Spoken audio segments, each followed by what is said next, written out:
brought me to the mountain. I can't wait for the military commander to bring me to the mountain and let me do the work for the military. That's gonna be the biggest day of my life. When I get to do work in the military, doing designing weapons and stuff.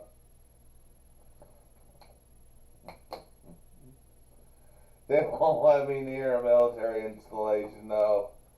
I bet you a nickel they'd stop me a mile outside the military installation, and those cute 18, 19-year-old boys would manhandle me away from the military installation. I've been manhandled by military boys already in my life. A group of them's already manhandled me once in my life. Have you ever said you've been manhandled by a group of army boys? I think when I was what was it? Some National Guard boys or some Army boys. I was we're in a group. I was at a base. And I was somewhere. I forget what it was, but a bunch of them started manhandling me because I was saying some things to them. It's like a group of Army boys, and I started saying stuff to them and being manhandled by a group of sexy Army boys. Got my you know what so hard. Fit Army boys manhandling me? Yeah.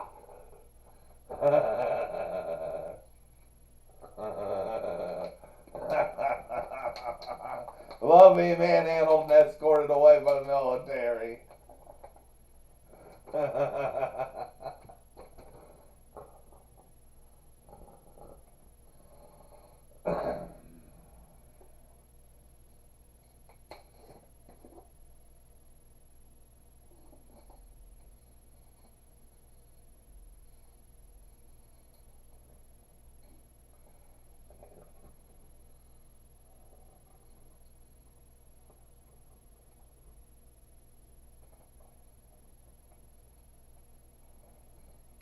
I'm back, guys.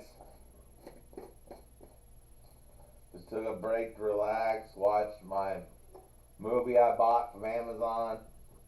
I need to renew my Amazon Prime membership when I get paid at the beginning of the month. And renew my Amazon Music.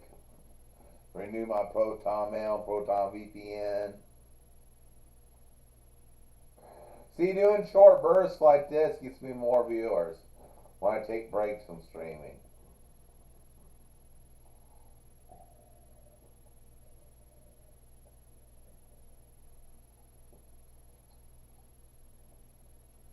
It gives me a break to refresh myself.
Baby's the one that's loyal to me.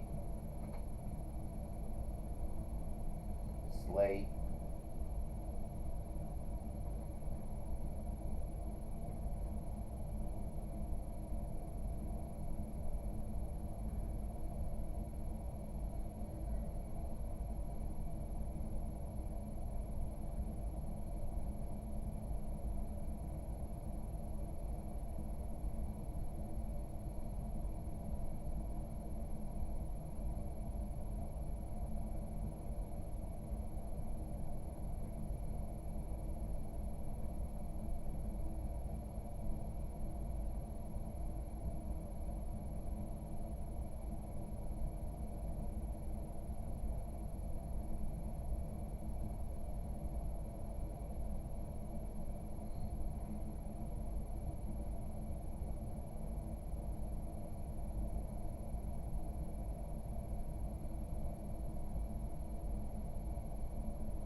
Okay.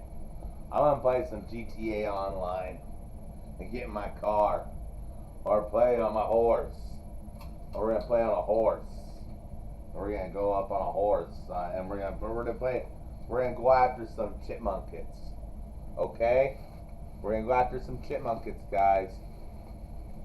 We're gonna go after some chipmunkets. It's the weekend. It's getting approaching the weekend. They'll be online. The chipmunkets will be. The chipmunkets will be. We gotta watch out for them. We gotta go chipmunket hunting. And are most likely found in U.S. servers.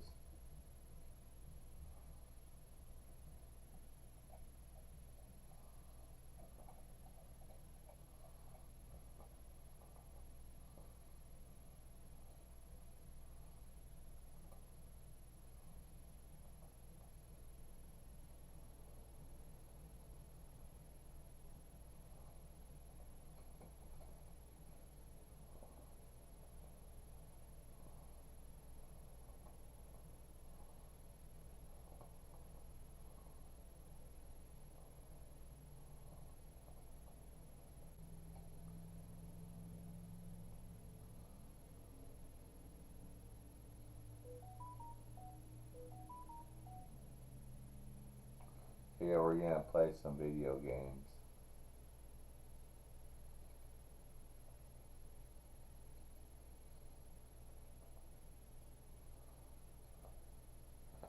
GTA Online.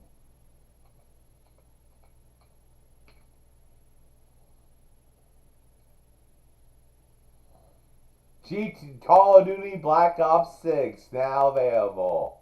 Awesome. Franchise sale. I got all the good ones though. 4 and 76. 76, you mean a lot of interesting characters in 76. Wow, 76. That's why I had to get Fallout 76. You meet a lot of interesting characters in there. They'll take advantage of you in no way, in no term flat. But I still gotta go my personal favorite.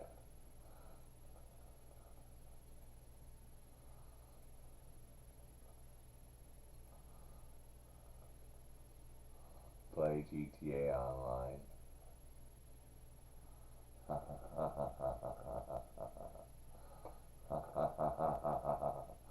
We're gonna get a chipmunk kit available.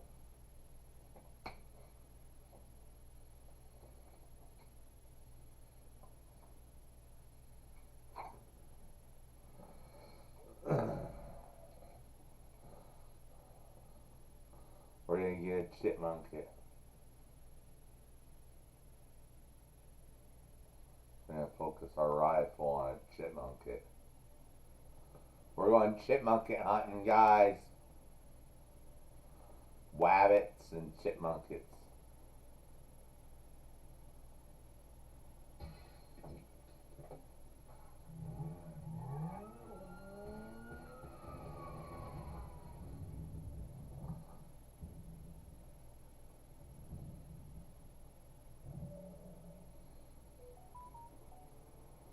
We're going chipmunk hunting.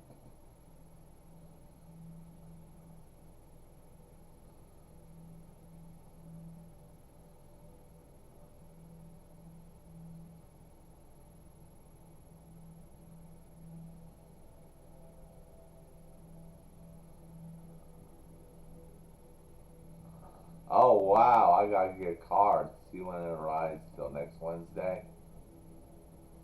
Nope, it only arrives till today, Wednesday. Wednesday tomorrow.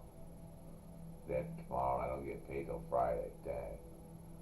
But I could buy a megalot and got a lot of money. Haunted vehicles, supernatural creatures, dragon streets, Los Santos. No! That means I always have to have plenty of ammo. Community challenge rewards. Oh no, I have to worry about supernatural creatures besides chipmunks to pump bullets into.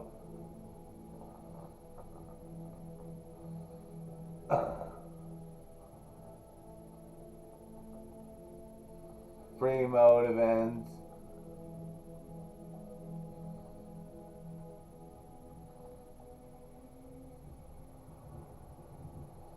Oh, there's my car.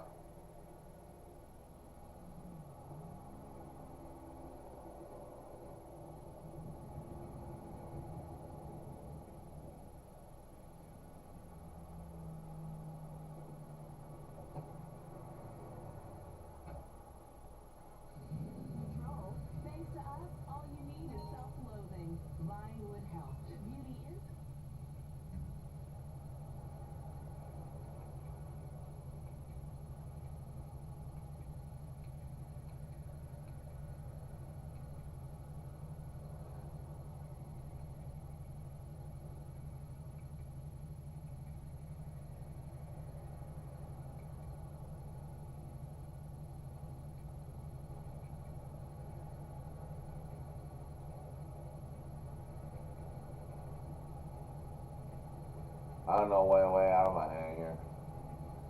Bunker. I don't even burn. Time trial. Lamar. Then I'll go to the office and check out what's going on.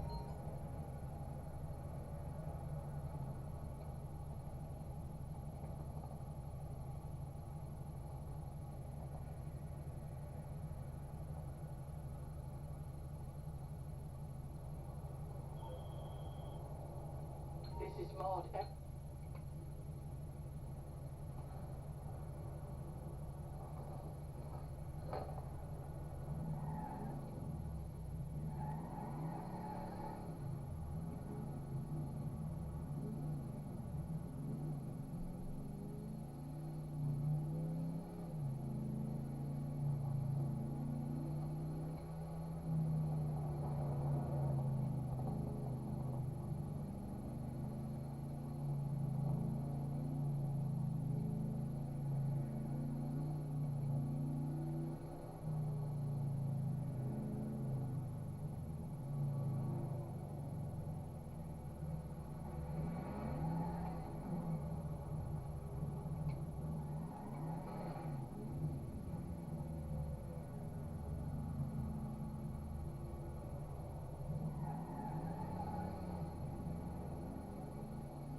Oh, yes. When? GTA.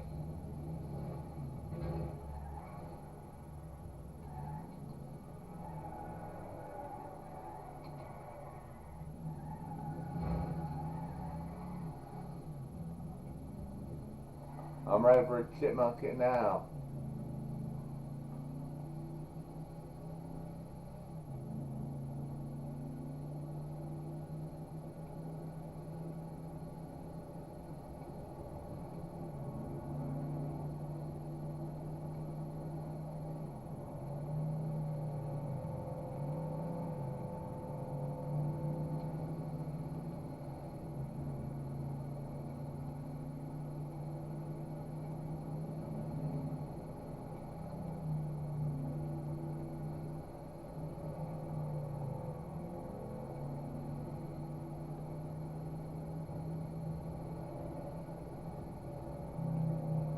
Oh, there's somewhere another chipmunk hit.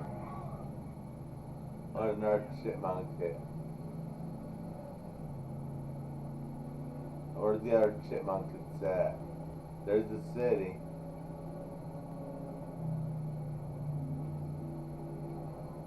Where's the chipmunk? See if there's any other chipmunk that's on the map.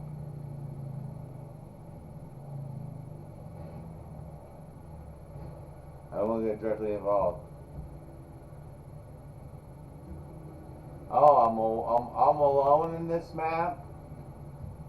Oh, I have to change that.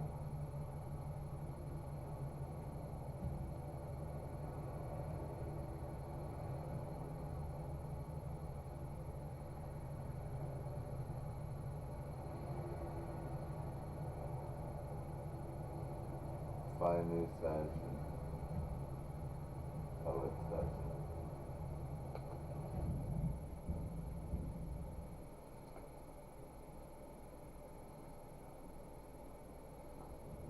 I'm gonna go where there's plenty of chipmunkets.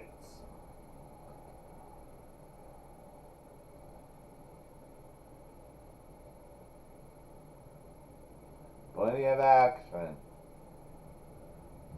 I was the only one on that map. In that section.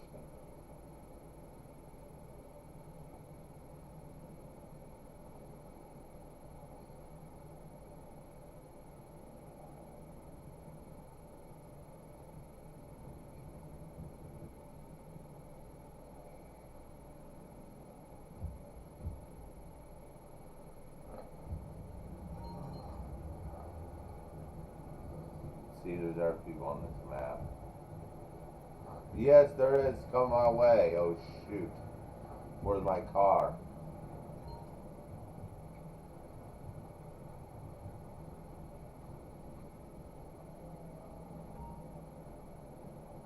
There's just too many of them. They're all around me.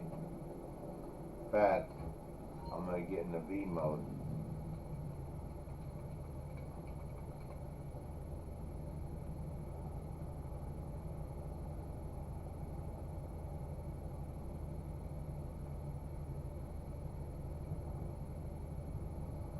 Oh, yes.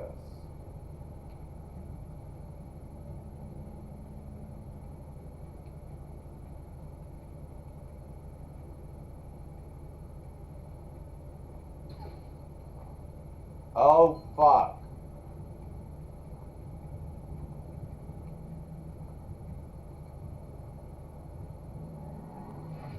Ah! Chipmunky!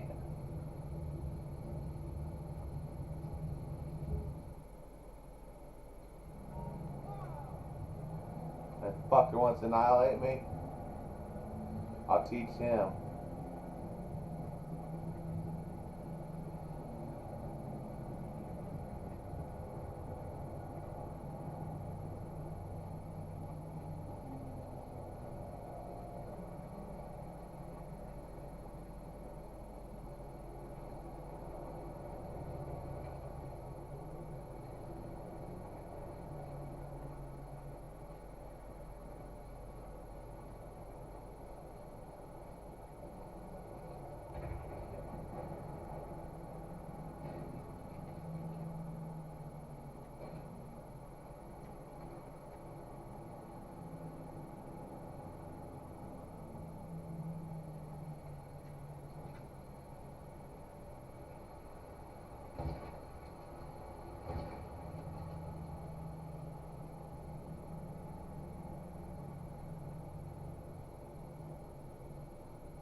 if I jump from here so I can kill him. Ah, wasted.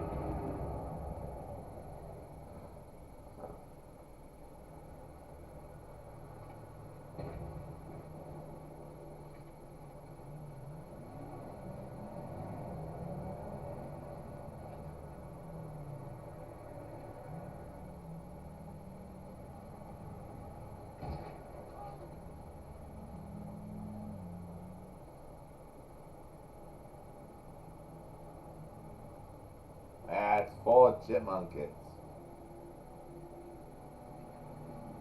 I have to go off the highway and get a car.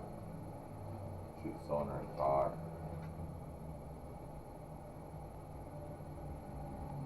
Commandeer a car.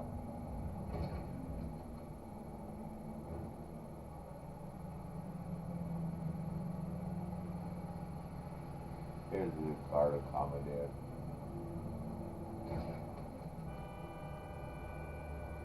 Perfect.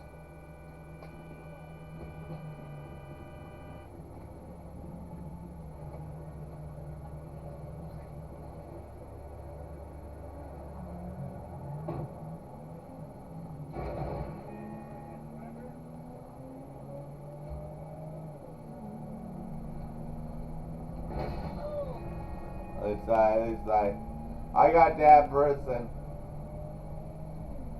Here's a person in front of me.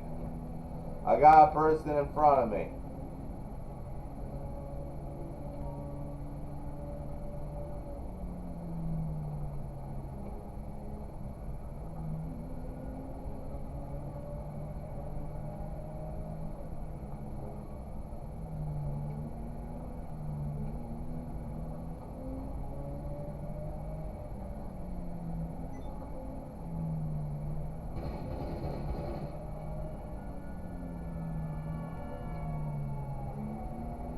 Oh shoot, that was a cop. Now I have a cop. I shot a cop.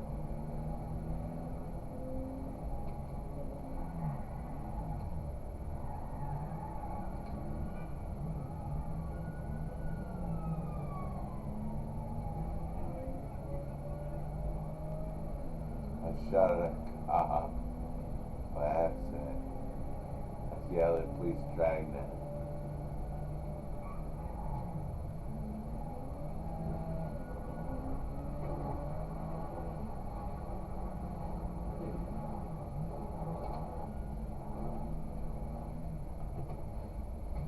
Halfway on foot.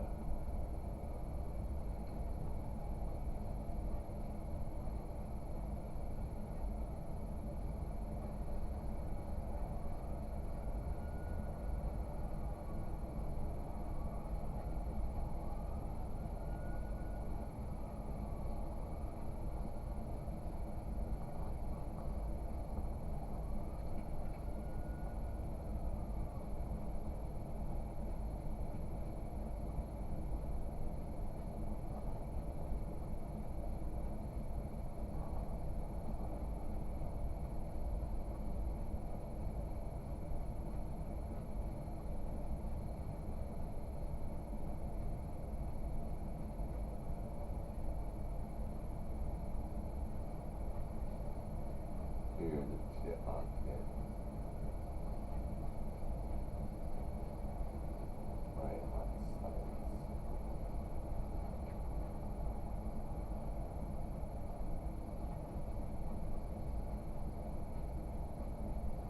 They do awful things too.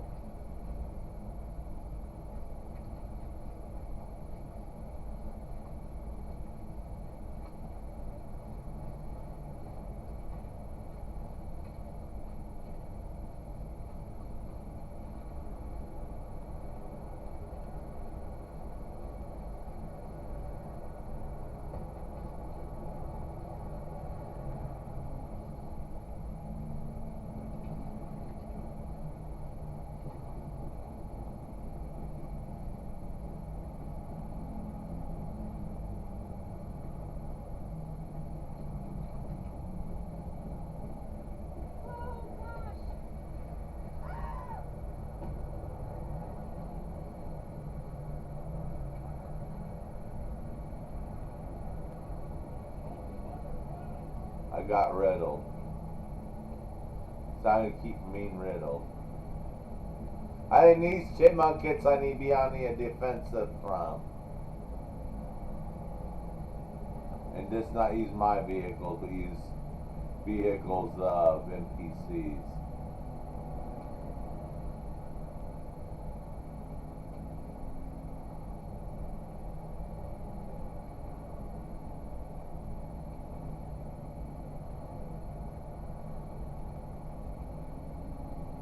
Steal the cargo.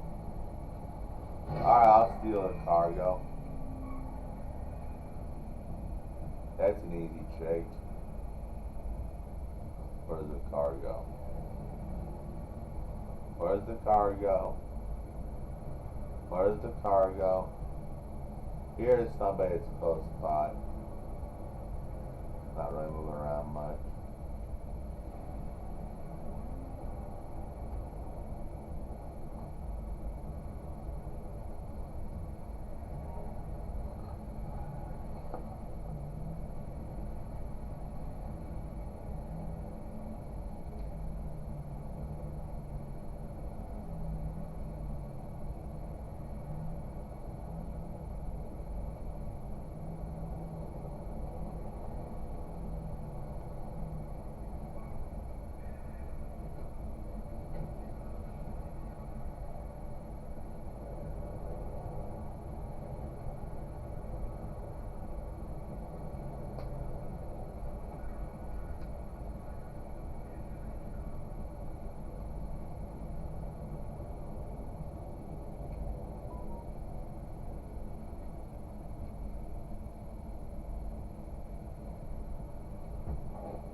Person's invisible. This can't be right.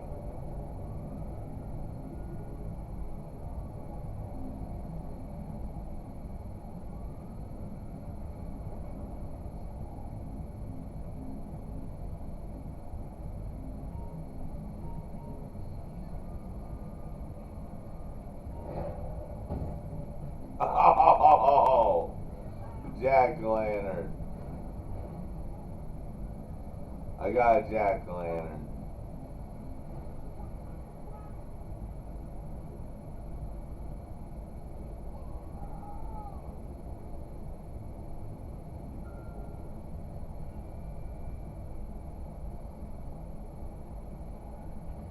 Here comes a person in a time traveling machine.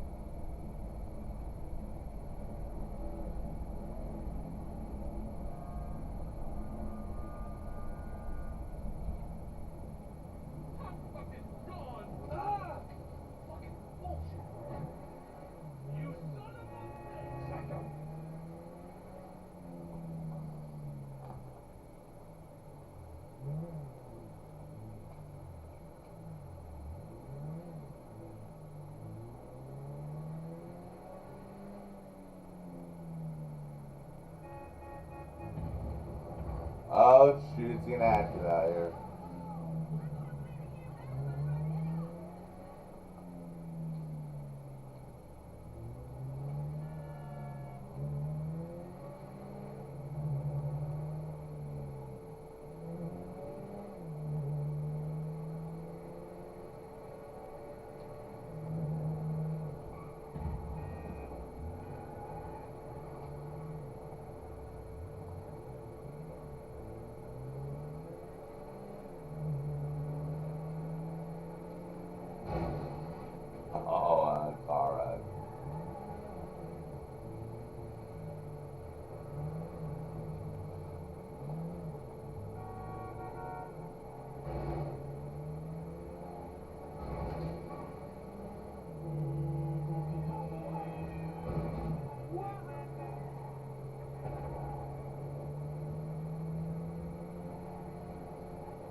friend, which is, frankly, a little disrespectful.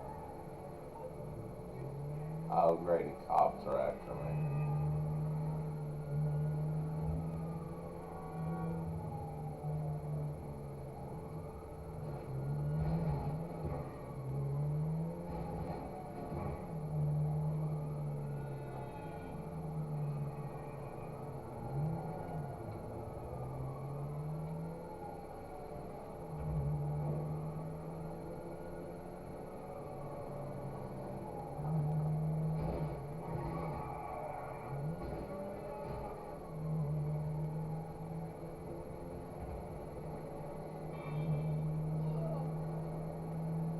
There's the chipmunk kid.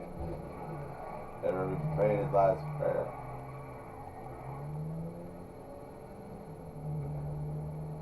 I'll cut across here.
There's the person on the kill list.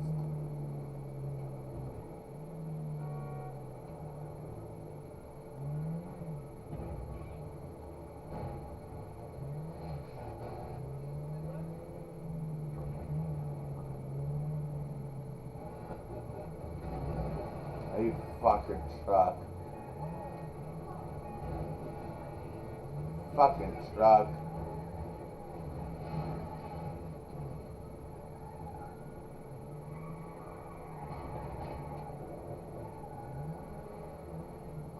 I'm gonna claim his soul.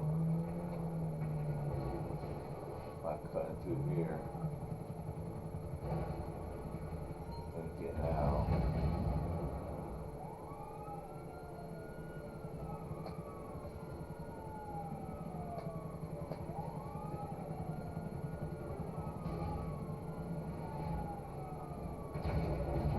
Oh, fuck.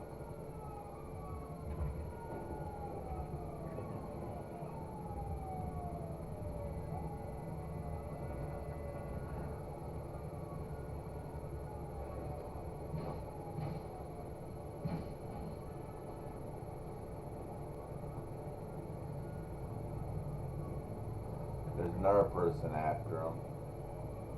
He got a bounty out on his head. I may just put out bounties. I'll ring the meds. Here's his car. I found his car. Abandoned.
Oh, it's shooting ones in the helicopter. I'm gonna give him this helicopter.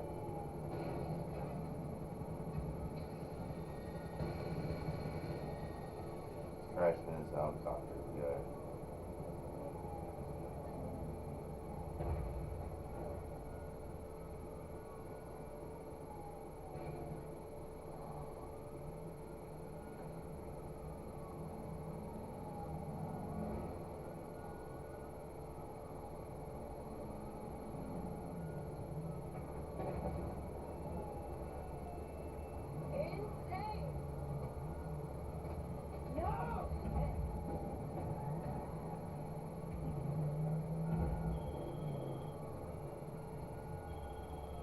Hey, buddy, if you want to feel the power pumping through your veins, call me and I'll hook you up with my juice. See ya.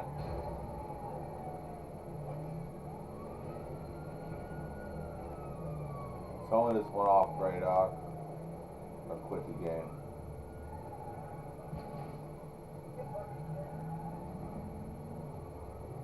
I'll just call the police or they're going someone's at.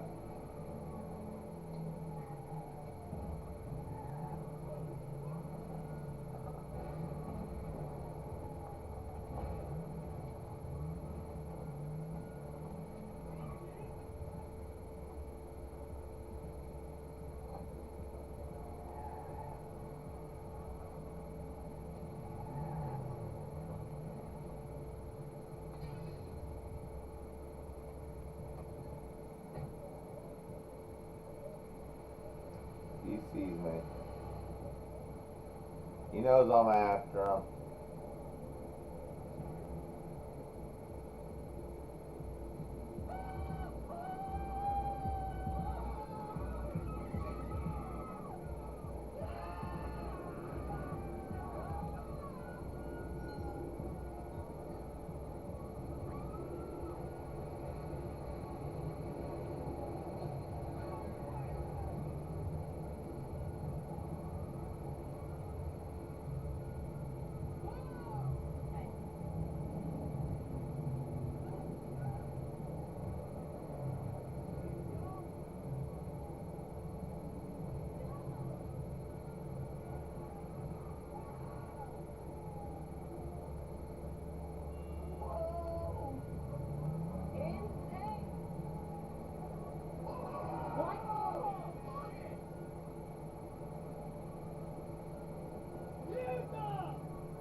Ah, now I'm starting to lag.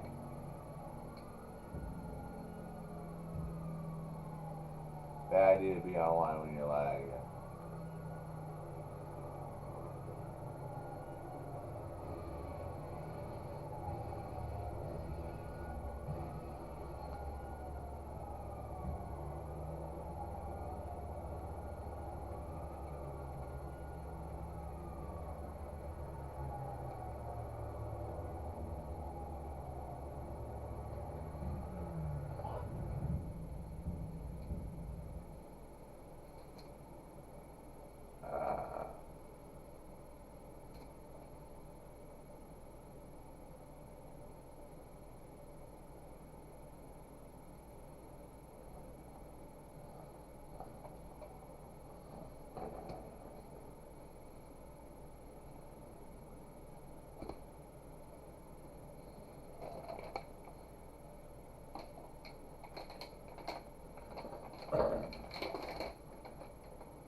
Boy, that lobby was active tonight.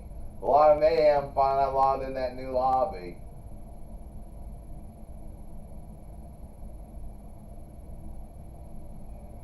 At least I got a jack-o'-lantern and got shot. I collected a jack-o'-lantern.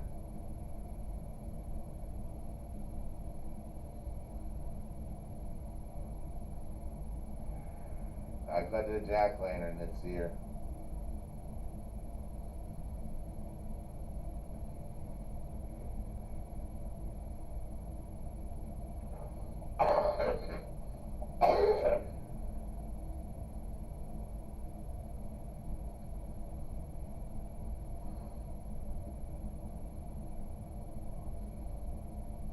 You know what I would have? A taser hooked up to my jack-o'-lantern. in case some kids came and bashed in, like electric shock, and they tried bashing in a metal baseball bat, it electrocute them. Like hook up 1,000 volts 1,000 watts electricity to it, and give them a shock to their life. Like have a mailbox and at night have electricity rigged to it, so when the teenagers come with a metal baseball bat and take out that mailbox, they get electrocuted. Hook up high voltage electrocution. If I had a problem with my mailbox being hit, I would have a detonator with C2 on it, and I'd have it spotted. And right when that teenager let that baseball bat on my mailbox, that C2 would go off.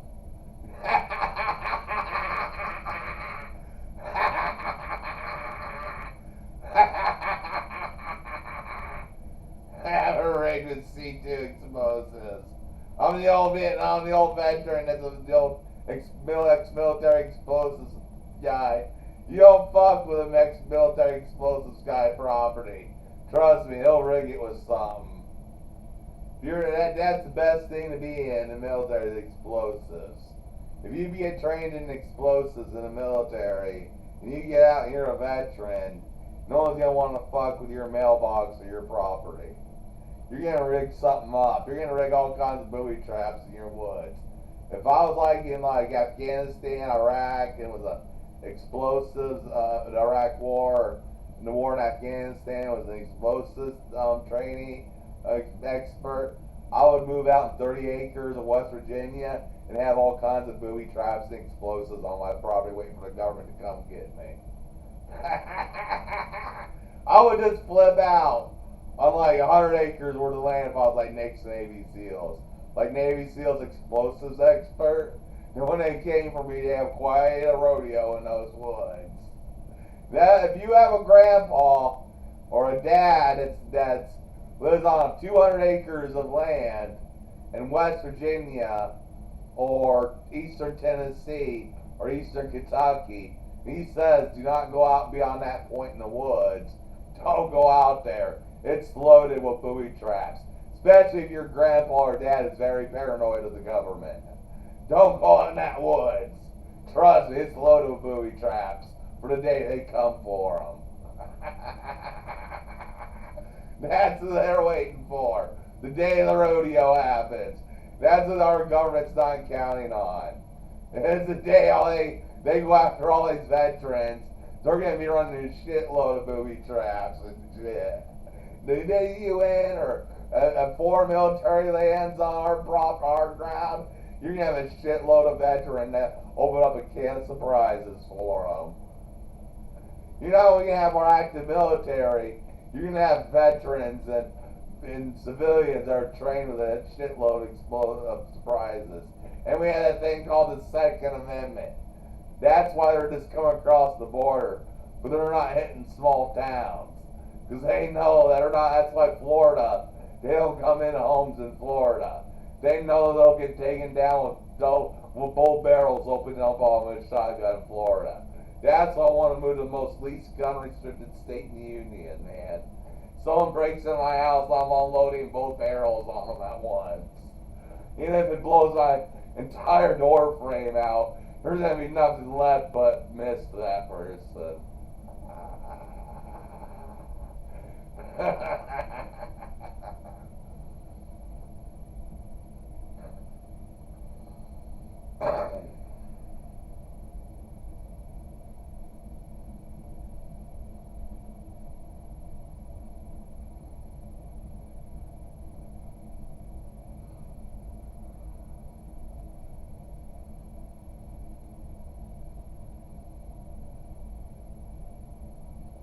I was watching like a TV show, and this guy had a booby trap rigged in his house where the shotgun would drop and shoot someone in the nuts, and he accidentally shot himself in the nuts with his own booby trap, and he was trying to explain to EMTs what happened. He got into his own booby trap.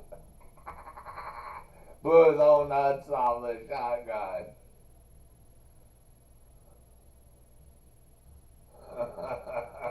It was on a TV show.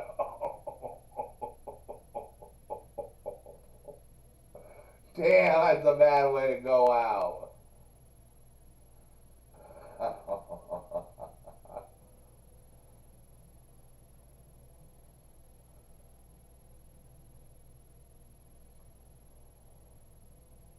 Man.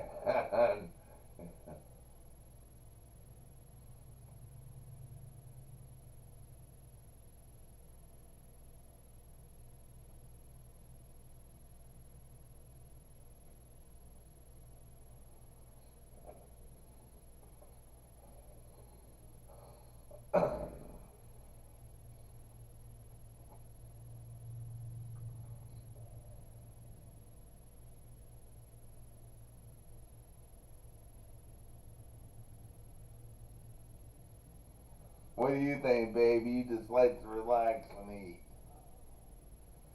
You're domesticated. A bit too domesticated for a cat I like. I want a cat that's gonna go out and hunt once in a while. And bring me back a rabbit. That's why I like beagles. They catch that scent, man, they're gonna bring you something back. Tasty, a fry over the fire. That's what happens with beagles. If you're injured and you're out in the woods, your beagle will actually go out and hunt for you and bring you back a rabbit to cook. As long as you have a heat source like a fire, your beagle, there's been stories of beagles and Labradors actually go out hunting rabbits and bring it back to their owners, and so they have something to eat if they're injured.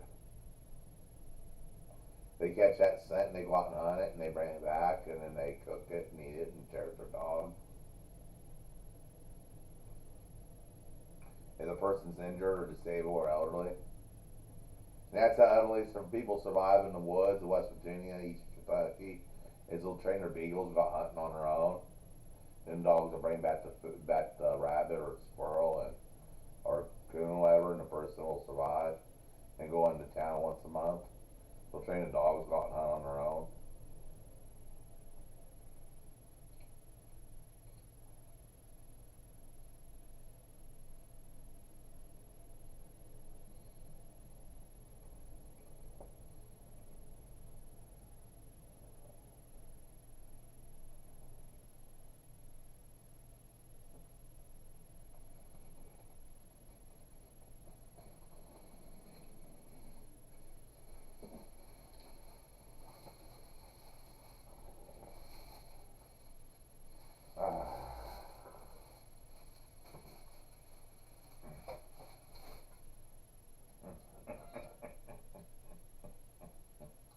Man, I wish I could have gone into the war, learned some skills. But being like black ops or doing mathematics for the war effort, that'd be the funniest shit. Working in a government lab or a government underground base, working with conspiracies and stuff, and classified shit. I heard you getting those experimental fucking war airplanes. It's better than sex flying. I told an Air Force person, I heard it's better than sex flying those experimental crap. He said, "Oh boy, I can't tell you much, but it's better than fucking the most beautiful woman ever, man. When you get in these experimental planes, it's better than the sex the most beautiful woman or man ever on earth, man. Those pilots. When you get in these extraterrestrial, when you get in these high tech, these high end, highly classified experimental aircraft, man, flying those things at the edge of space, at the edge of the firmament. There's no space. I mean, we're being lied to. The world's really like.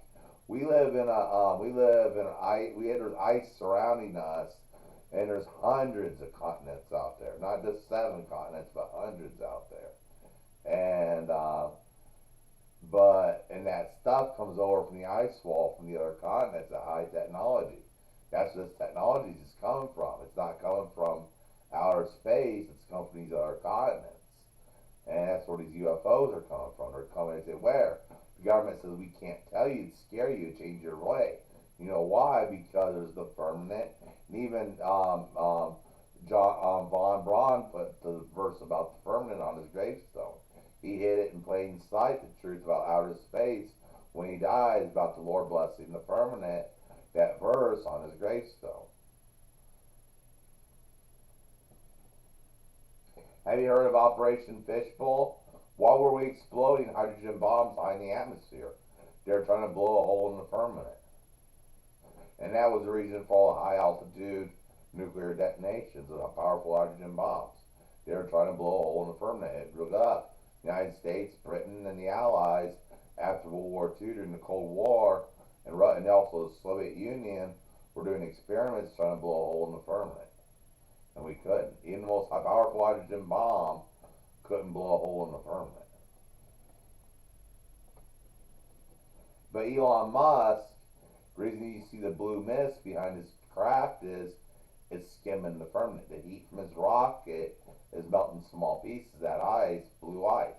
It's called blue ice. I've done research on it. It's called blue ice. And when that melts, it gives off a blue mist. And his rockets are so hot, they can melt that blue ice. And that's why when Elon Musk launches from the West Coast, you can see a blue mist in the sky. Like a blue mist just skimming across the firmament, and he's going God knows where. I think Elon Musk's been the other side of the ice wall.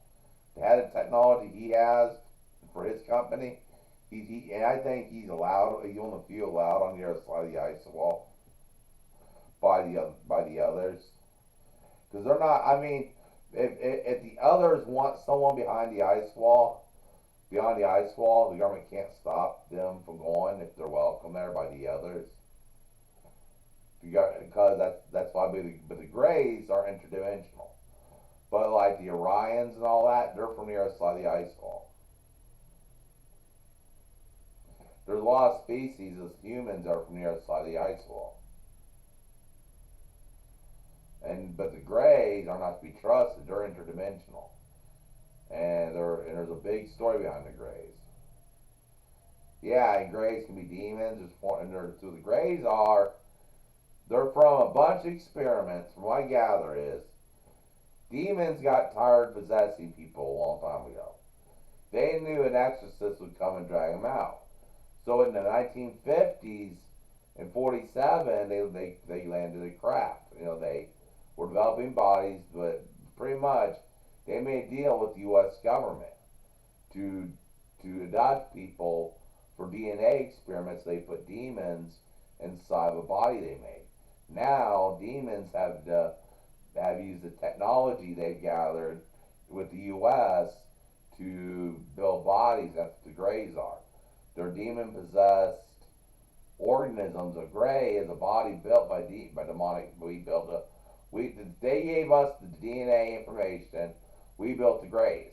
And some of these alien abductions were short military men dressed as Greys. Some of them are Greys built by the U.S. government and geoengineered to carry out these abductions, but we're doing them for something bigger. Something bigger I really don't want to go into. But it's most of these alien abductions, the reason the government really don't look into them is because it's already our government doing it. It's either men that are dressed as Greys or Greys our government developing clone. We've had that technology for 50, 60 years. To clone and geoengineer the neurons of them to go out and do what we want them to do. And they go and abduct people. And all these missing children end up in DNA experiments. They end up in government experiments. A majority of the children that are missing don't end up in sex trafficking. Sex trafficking is a cover for something much darker. That's why you hear so much about sex trafficking. And, Diddy, and that's why they're all being busted. It's a distraction for something much bigger. All this Epstein Island, Diddy, is a distraction to distract people from the UFO hearings. You notice he had all those UFO hearings, then all of a sudden Diddy came out. And then that movie, The Sound of Freedom, about child trafficking for sex, and adrenochrome came out. Then they called off the UFO hearings. That was a distraction. There's nothing you can get out of adrenochrome. Adrenochrome is a lie. It's a distraction. It's people that have been fed a lie to carry. What's going on is the government's taking these kids and experimenting on them or training them in something more than bigger than MK Ultra. It's a bigger experiment than MK Ultra. I know I was using something because this technology is boring to me. This computer was boring to me. I've been around at one point in my life such high technology, but it was blocked from my memory. I have split memories of being in Indianapolis, being loaded into a van at about 11 p.m. They come get us. After med time, we go to sleep, but they come get us. That's all I know. They come get us. And the guy that was getting ready to go to the military school, he'd be dropped off with a female. But he said he was only 15, a couple years younger than me, a year or two younger than me. But he always had 9 o'clock shadow. No, a van would come get me. It was always a black military van. But he would be dropped off with a woman. I remember that he'd have 9 o'clock shadow by the middle of the day. If he did not shave in the middle of the day, I believe he was in his mid-20s. And he was there to observe us. We're all of us that were put in that van were always kept together, and his name was Tyler. I won't give his last name. But we were always kept with him. And he never had to go any counseling courses. I'd never seen him in school, except for taking advantage on a computer, figuring out chemistry, but he was never in school, I noticed. He was always in working. But he's only 15. I can never, now I'm wrapping my head around it. I think he was in the military overseeing some experimentation they were doing on the intelligent kids. Because we were all kept in a room where we had extra privileges, like access to electrical sockets for our radios and stuff. We were allowed to have a radio and stuff like that. And, special things. And we got special trips and stuff like that. But we were taken by the military, and all I remember is, the furthest I can remember I had a dream is him being dropped off and us taken into an underground city. A vast underground city underneath Indianapolis. I went to a tunnel, and there was this vast underground city. All I can remember is a vast underground city. By the bus station. In the Amtrak station. There's a tunnel that led to a vast underground city. And that's where my dreams cut off.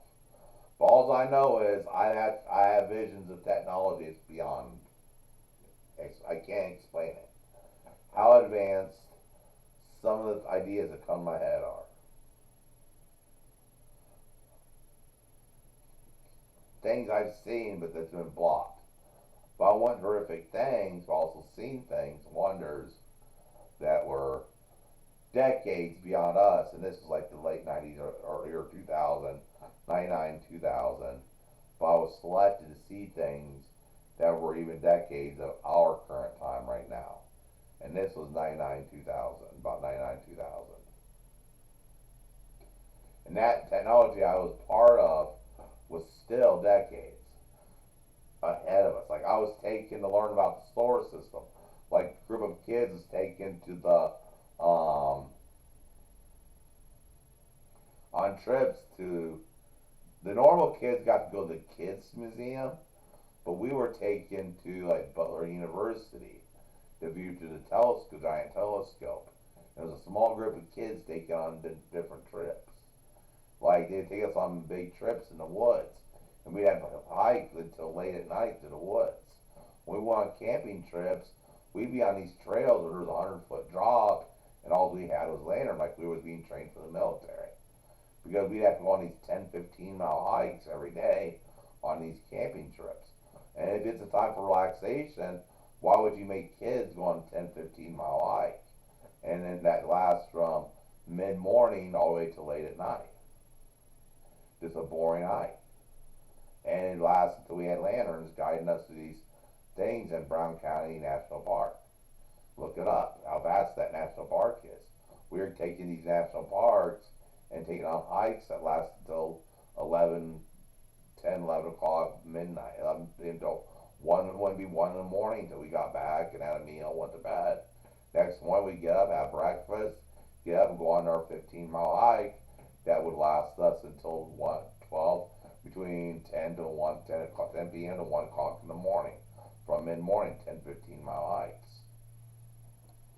They were preparing us to be comfortable out in the woods of a national park in the wee hours of the morning, from mid-morning all hours of the day.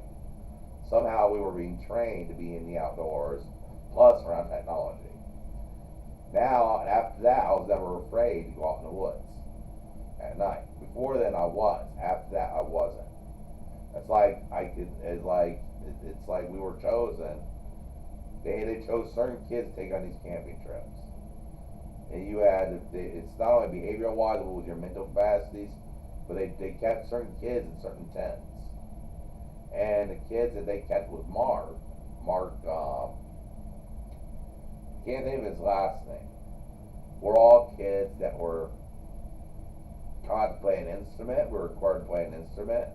The only reason I was excused is I was left-handed. It's hard for him to teach me to play the guitar. He was that they were ordained, but they progressed. They were the first aggressive with us. But as we progressed, it's weird because the music teacher or the guy that said he was part of music training taught us a diet to live by. Like, he had a specific diet we ate. He had a specific task for us. He would give us counseling in his office, was a psychiatrist. He would talk about us in these deep conversations about literature. It's like we were being brought up for some sort of higher learning. So I'm starting to think maybe the tragedy at Little Carter was planted in my mind. These horrible memories were to cover up some sort of training I went through to be a deep thinker. So now I remember going through these deep discussions about literature and music and artists and stuff like that as I progressed. And also I had a special doctor at Madison who taught me to train, who based my rehabilitation on the writings of C.S. Lewis and stuff. He assigned me books to read by C.S. Lewis and stuff like that. And we just sit there, eat ginger snaps, drink spring water, and he made it a habit of me drink spring water and eat simple snacks. No, I'm not the big dedicated snacks. I've always ate simple snacks. Like, my snacks I've ate were always simple. For a while, I had complicated snacks. I was in my 20s, but as I grew older, I simplified my snacks. You don't see me eating a lot of potato chips. You guys notice I don't eat a lot of potato chips and stuff like a lot of streamers. I don't buy a lot of potato chips. I don't buy a lot of that junk food. Junk food makes me sick. I used to love junk food. Now it makes me sick. I get sick when I eat junk food or McDonald's or anything. I buy it just to entertain you guys. If you guys want the mukbangs and Balzar sends me the money for the mukbangs, yeah, I do it, but it makes me sick. Eat that food. It's like a foreign substance in me.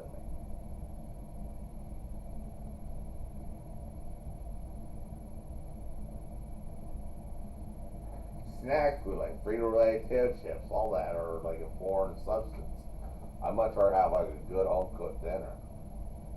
Something that you're supposed to have. Nature intended you to have, not. And I remember as I got older, they would teach us how to cook, but it was always food that was home. They'd always take us down and from the hospital kitchen, they'd teach us to cook homemade food. We'd have a homemade dinner once a week, and they'd have cooking class. But I was always put on these special diets because one of the drugs I was put on caused a lot of weight gain, and I had to be on a diet, and it was the most horrible time of my life because the hospital food was disgusting.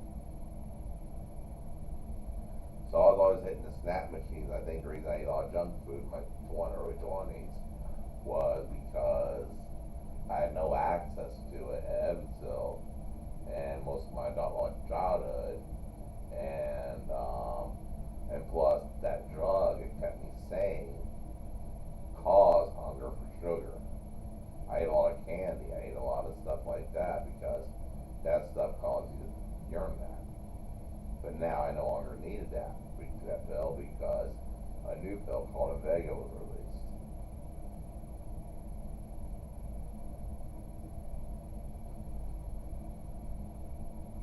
And I'm find myself healing a bit. I don't need my oxygen 24/7 anymore.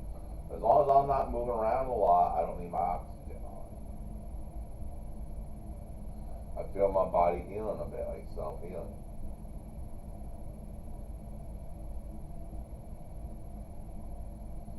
And I think as long as I keep still and don't overexert myself, I'll self-heal. And I feel great now. But when I was smoking that hemp, I didn't feel too good, guys. I can't smoke that hemp anymore. I didn't feel too good. Psychologically, everything didn't feel too good. And last night was the last night I dealt with withdrawal with a hemp. You're covered with lust. You're covered with all these feelings you don't want. So I think it's a trap. It's a trap. We're getting people interested in this hemp, thinking, oh, it's a safe alternative. It's a safe and legal alternative to marijuana. When really, it's a killer. It did something to my dad, screwed my dad up, and it screwed me up for my streaming career. I recommend you guys stay away from that hemp. That THCP hemp. It's dangerous. It's not what you think it is. It's a Trojan horse.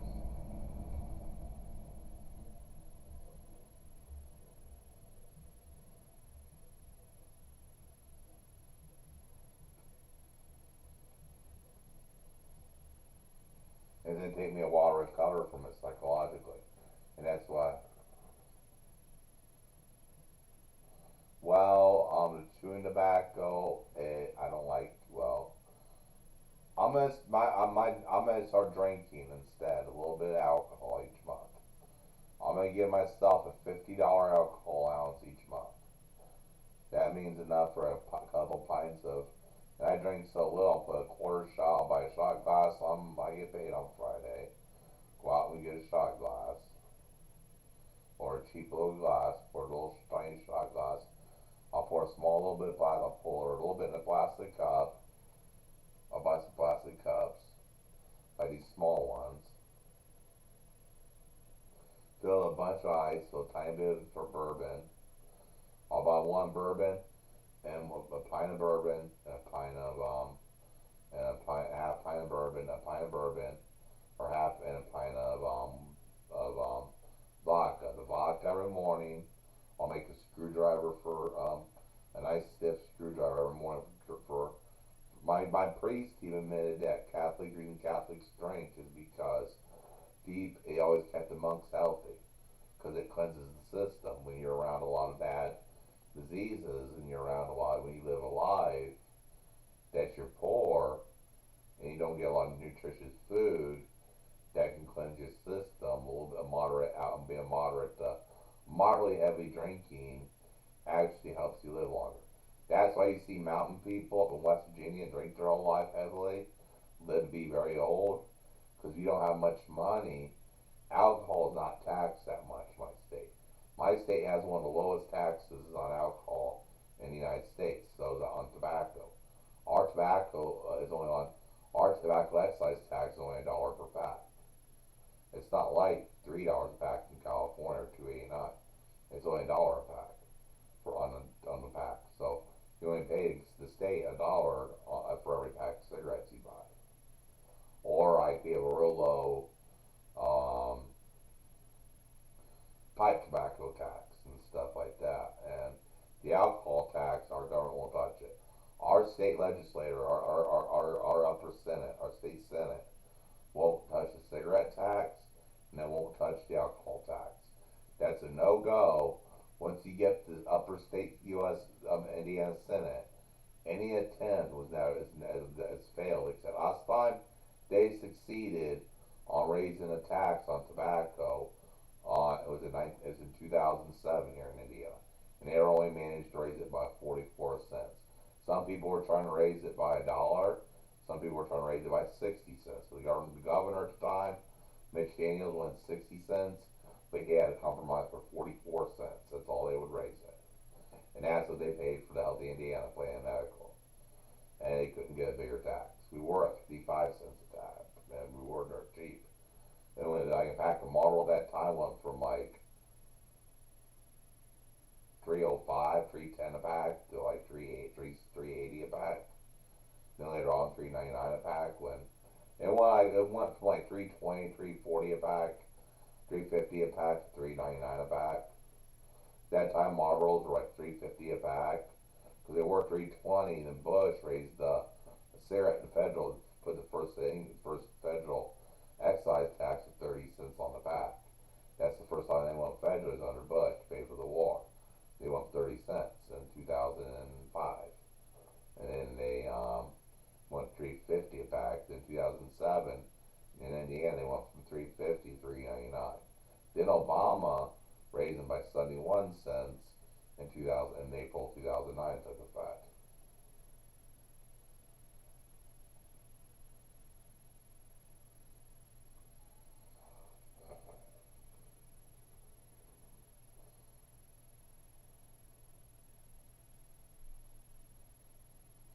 Everyone was against the tobacco raise here, and all the tobacco raises here.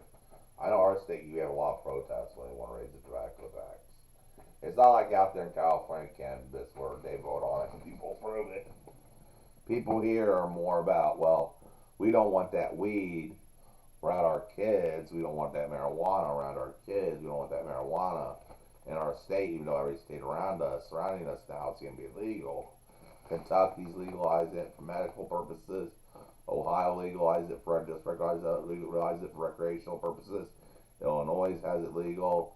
Michigan has it legal. Kentucky next year is going to be in January next year is going to legalize it medically. And Indiana's going to stay here alone in the middle of all those states, still illegal, really illegal. But I'll tell you what, marijuana puts you in such an alternate state of mind that it's not really worth smoking. To be God honest with you, I can survive without weed. It alternates. I add so stupid on weed. That's a good stiff drink is what people have been doing for years. Now the medicine men, the Native American medicine men probably had other herbs and stuff they mixed it with to make it not as intoxicating.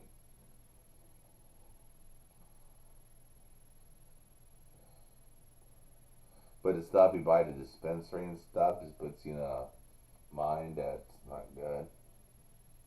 It hypersexualizes me, and I don't want to be in that state of mind.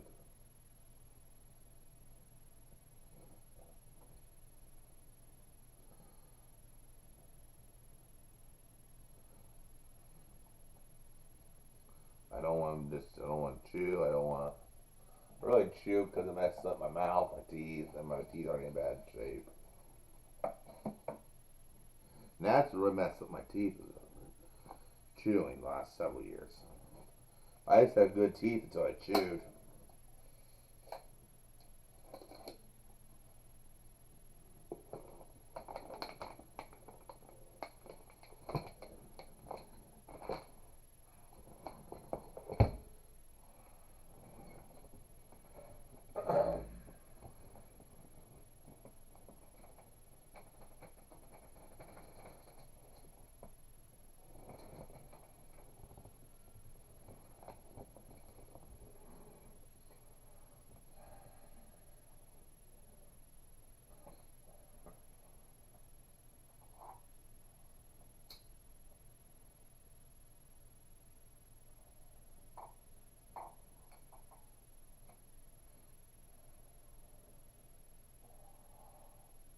I think the United States has the biggest variety of tobacco products in the world.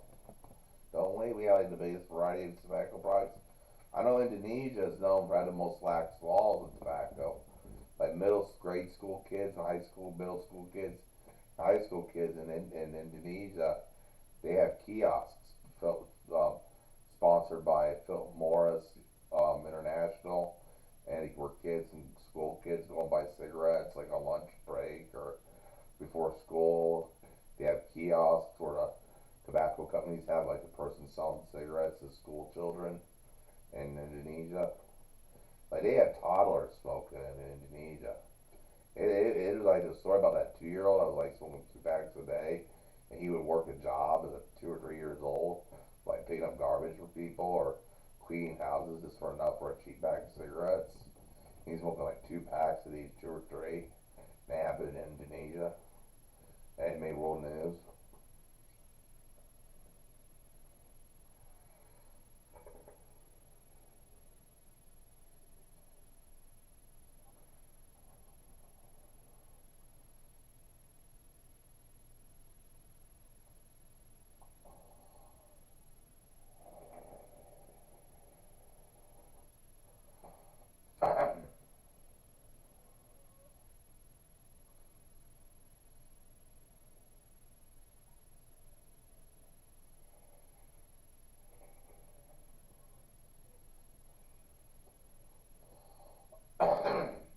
I hate that Islam that they have Sharia in most of Indonesia.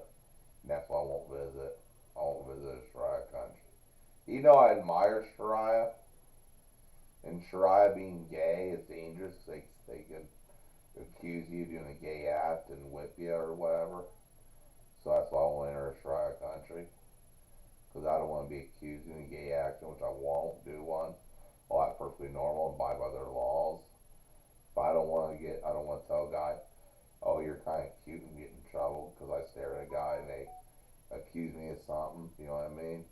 What if I see a cute guy and I'm staring at him, and then in their customs, I'm arrested, and they interrogate me, and they say, oh, you find him cute, you find him cute, and they try and break me.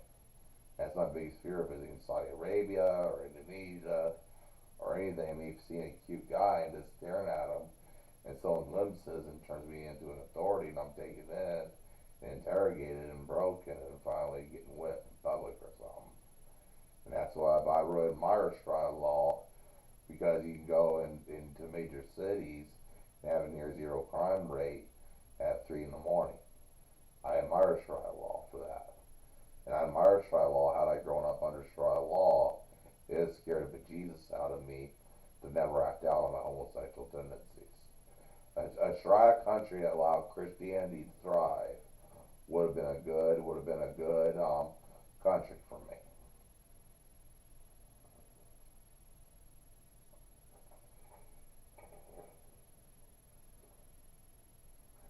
Because it was scared the bejesus out of me before I ever acted out on my homosexual tendencies.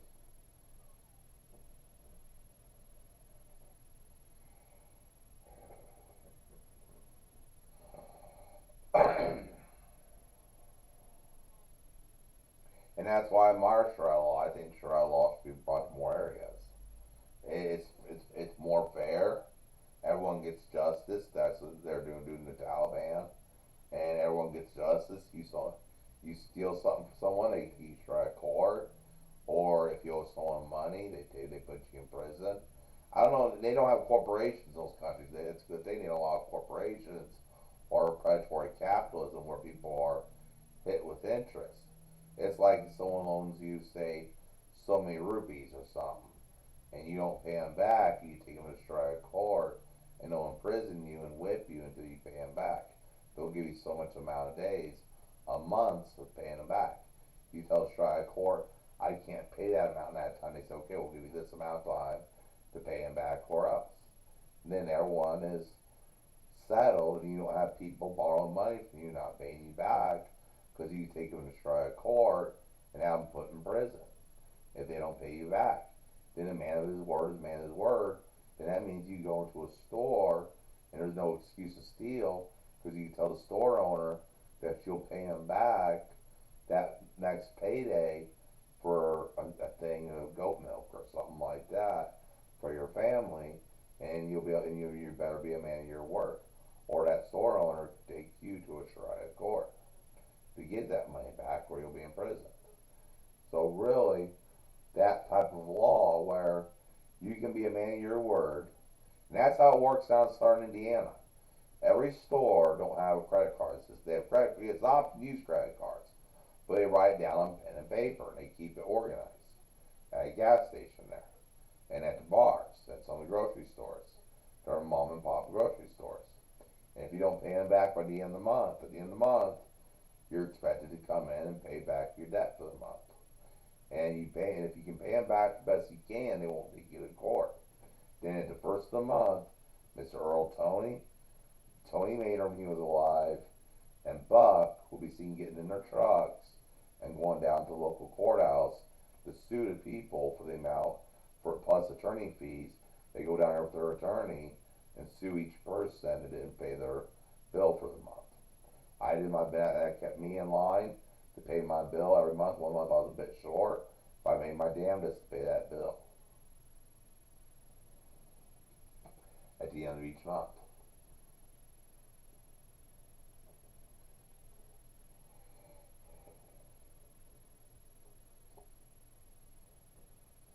Well,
I need to get more instant coffee. Can't wait till payday. I get paid tomorrow on Rumble. I'm gonna start until next month. I'm gonna stream on Rumble, everybody. This is the last few nights I'm gonna be streaming on YouTube. I'm not making any money from YouTube, and I'm not getting enough subscribers. It's hard. I'm not reaching 9,000 subscribers that have to super chat, and I'm not gonna activate voice chat.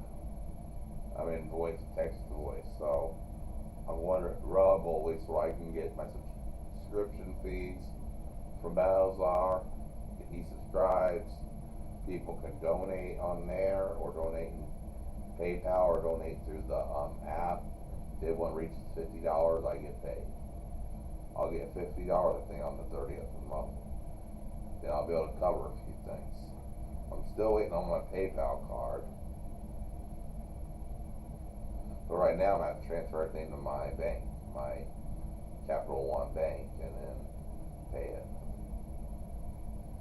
But I get paid, I have to pay my Amazon Prime, my Amazon Music. So it's going to be a huge chunk coming out of that. But at the end of the month, I'm going to go out and get my liquor and my tobacco for the month. And I'm going to buy 3 big bags of tobacco a month and 1 small bag. Keep everything in a small bag. And I'm going to buy 2 big bags and 1 big, and then at the beginning of the month and halfway through the month, and I'm not going to eat out. I'm not going to eat out anymore. And I'm going to upgrade my allowance with groceries to $70 a week. And I think I'm going to cut out Amazon Music because I have YouTube Music. Hey Google, play Goldberg Variations on YouTube Music.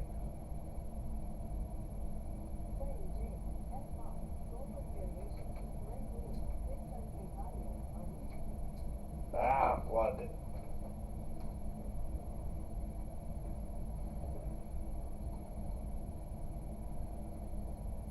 See, I have YouTube Premium. I don't need to get Amazon. Well, it comes with my Prime membership, so I guess I can get that with my Prime. And on one device, I can get it with one device. I listen to my Echo Dot. I'll see about it.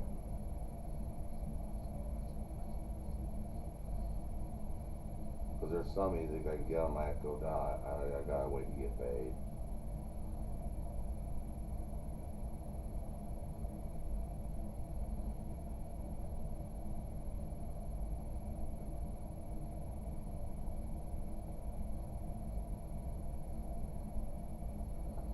Hey Google, play Goldberg Variations on Amazon Music.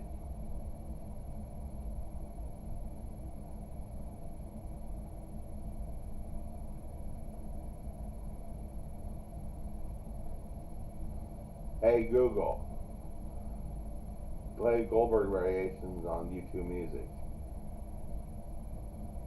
Okay, playing the album Monk, Les Variations Goldberg, Gold on YouTube Music. Hey Google, turn volume up to 70%.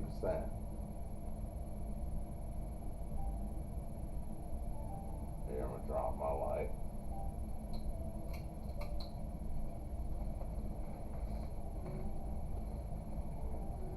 My cat's hiding on my side. She loves me dearly.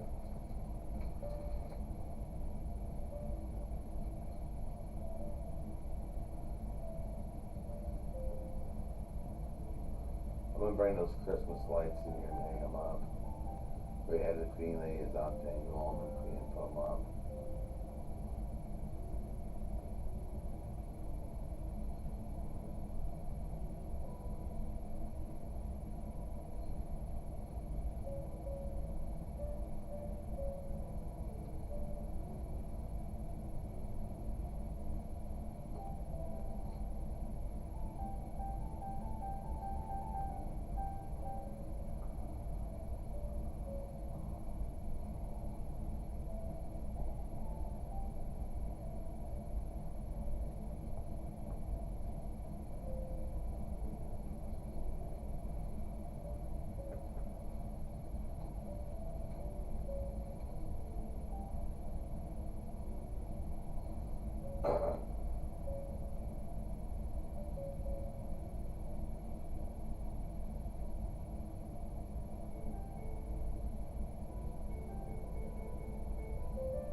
Did you see that thing on a Little Britain about Scrooge? And we tossed the coins and hit everyone in the eye. Then they still accuse him of being a horrible man for blinding the orphans on the street. He tossed some coins and one of the orphans would get hit in the eye and blinded. Then he said, no, I didn't mean that. And he tossed the coins again. Then hit the orphan in the other eye and blind him. Then the old lady, the old poor widow be out there. He tossed coins and hit her in one eye. And he go, oh, I didn't mean that. And then when the ghosts go, no, you're playing it like this. He goes, you stupid ghost, he blinded the old widow. That'd be the funniest episode of Little Britain. Or back in 2009 when being gay was still controversial. I remember those days, the cannabis, are you old enough to remember those days? When being gay was still controversial on the internet, where you'd be bullied for being gay. Like in video games, it was still the fun thing when someone else they were gay to go after them, like on Black Ops. And now the gays are taking over Black Ops. Man, now you can't insult them. But like I remember, like back in 2008, I was playing Postal 2 online, and I announced I was gay, and everyone in that room came after me and was trying to kill me. You just had to say one line, I'm gay, and everyone turned against you in that lobby. Was trying to kill you. That's how far back I go back in online gaming. Like, pretty much where you can use any racial slur or anything in chat in cowboy days. Like, I call people mentally ill Jews and everything. Like on with the City of the Dead online, where you're going around, you don't have to worry about zombies, you have to worry about other players. And I would, oh my god. The way, I mean, this is back like I lived in Jasper. Like in 2006, 2007, 2008, you know. This is like back then. I beat that game like the first time I played it. City of the Dead. Made it the last one in the Night of the Living Dead series, where they had that whole city blocked off. And at the end, the master of the city gets killed with the gasoline in the limousine. Well, they had a game based on that. And it starts out, you're in this farmhouse, and you gotta make your way to the city. And the game was pretty easy, but I pirated the game, of course. That's the piracy was no big deal.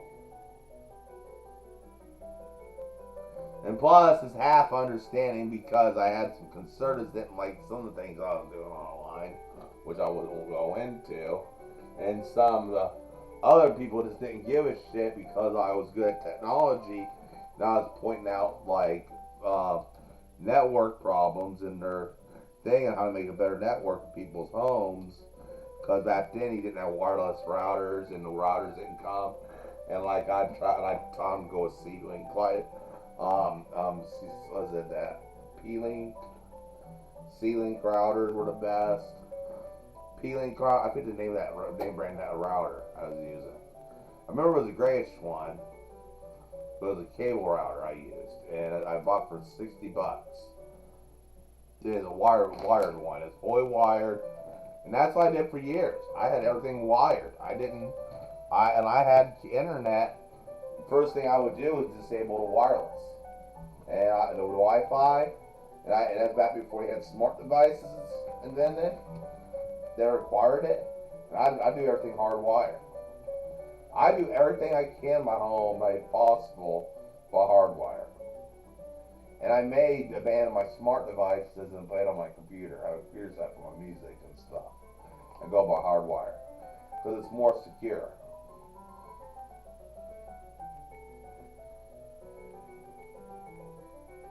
So I recommend if you don't have any smart devices, hardwire as much stuff, or only buy stuff you can hardwire, and disable the Wi-Fi settings in your home. Shut it down so no one can access your internet. If all possible, you shut off your Wi-Fi. Shut down the Wi-Fi and hardwire everything. That's the best internet security I can offer you guys.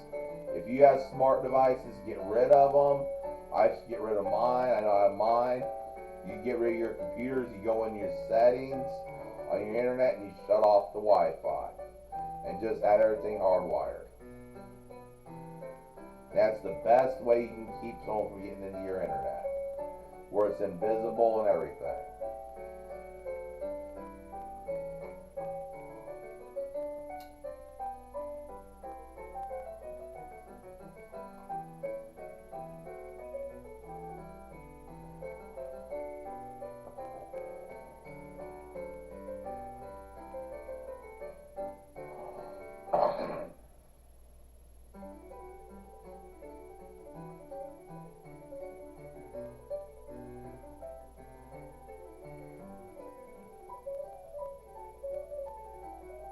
Nope, because your network shows up on a list. People click in their wireless, they can see your network. Best thing is turn off that wireless network. You go into the way you go into the settings. I won't go into it here, but there's a way you go into your settings and shut off your wireless. You shut off your Wi-Fi. And now we have your internet hardwire. It goes in the settings. You go into the settings of your internet. You go up in the browser, type something into the browser. If we type in, then you go into your thing. Then it gives you the option to shut off the Wi-Fi. Then it makes your internet invisible to everyone. Then it shuts off the Wi-Fi. Your smart devices won't work. And these things are too expensive. They're spies. I can set up a computer, a good sound system, play my music on, with a wireless mouse, wireless keyboard, and yeah. And rip all my dad's CDs to it, so I have all his music. So that's what I may do, is get a computer and just rip everything to it like an Apple. An old Apple with a bunch of everybody hard drive. Or play it by an Apple on an Apple. That's good sound. That's good for or put it on my stereo, but my main computer or laptop.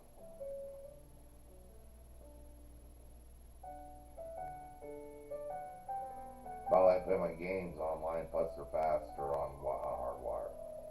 So I get my house cleaned up on hardwire everything to get rid of my smart devices. But it's more convenient for me because I'm disabled to have smart devices. I guess I don't do much, have a secure line. Now, if I had a job that had sensitive information, I'd hardwire everything. But back then, I was working on projects where I was sensitive that I had hardwire. And plus, I had a lot of neighbors that were shady, so I hardwired everything.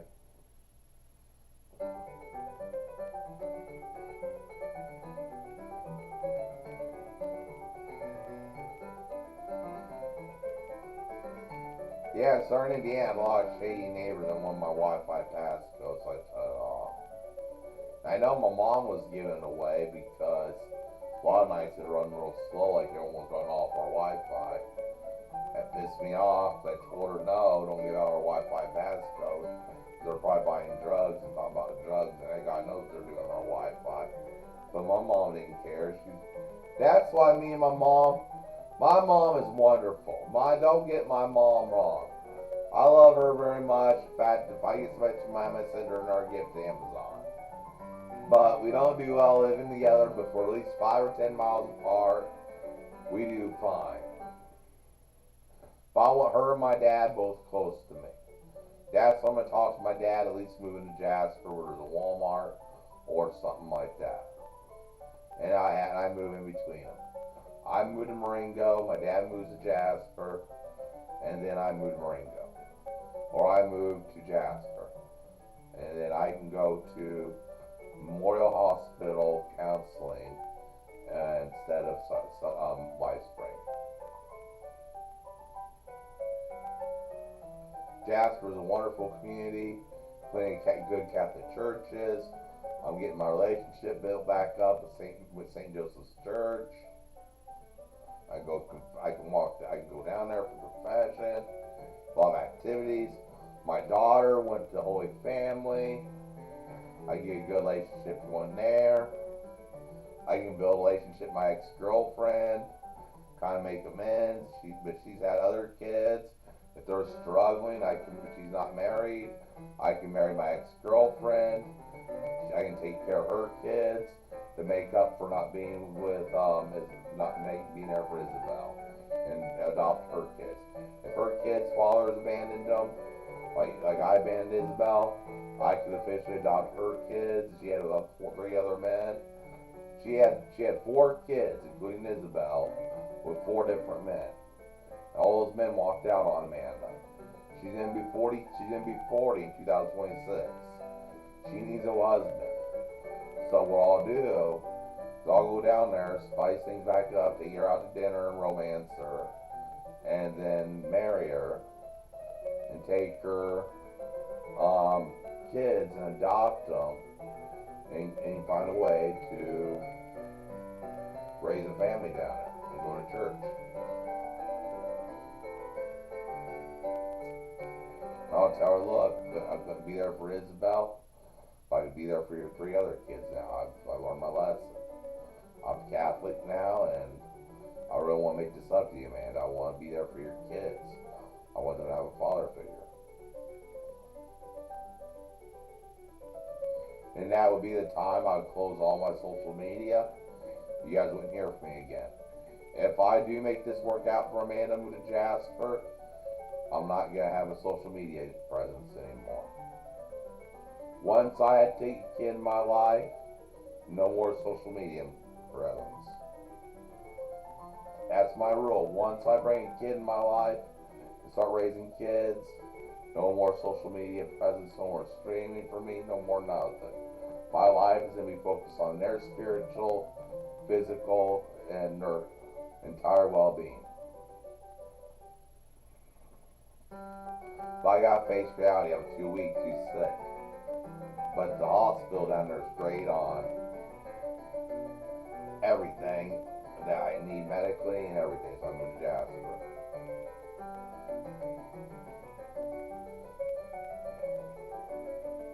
Transfer my funeral arrangements to Beecher and Keesler Funeral Home. That's where my daughter was buried at. Everyone I knew went to be transferred funeral in that town. Had everything transferred there, and then have a burial spot put in one of the. It's hard as hell to get in St. Joseph's Cemetery. You gotta know somebody to get in St. Joseph's Cemetery. It's practically full. The one by the church, it's practically full. So you gotta know somebody. You gotta be a big person in town.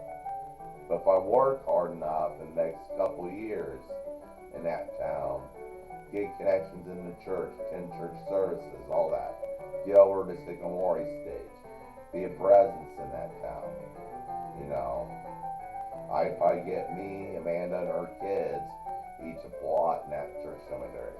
Transfer everything from Holy Family to St. Joseph's, and then get us all a plot. And well, I want us a plot by Isabel. Buy us a plot near Isabel, each a plot near Isabel, and the family buried together.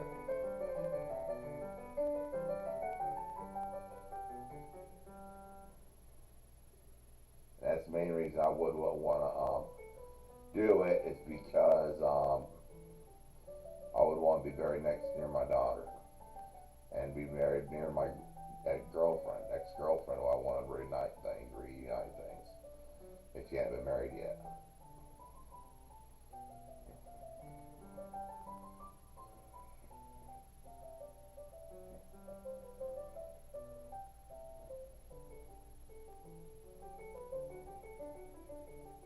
I tried to respice the one back in like 2007. I tried to respice things up with an old high school girlfriend, but she got pregnant by a bunch of beaners. It wanted nothing to do with me. She was into beaners. She had like 3 or 4 beaner kids. She was like only about 19 or 20 and already had like 4 half beaner kids. So I looked in that apartment, saw what was going on. Kind of said he wanted to come for coffee. She declined. I looked down. She had 3 or 4 half beaner kids, and she was dead to me. Her name was Autumn. I knew she'd be trouble. She was only in her, but she only had, like, when I dated her, I was like 18, she was 15, and a coach set us up to go to prom, and as we were in high school.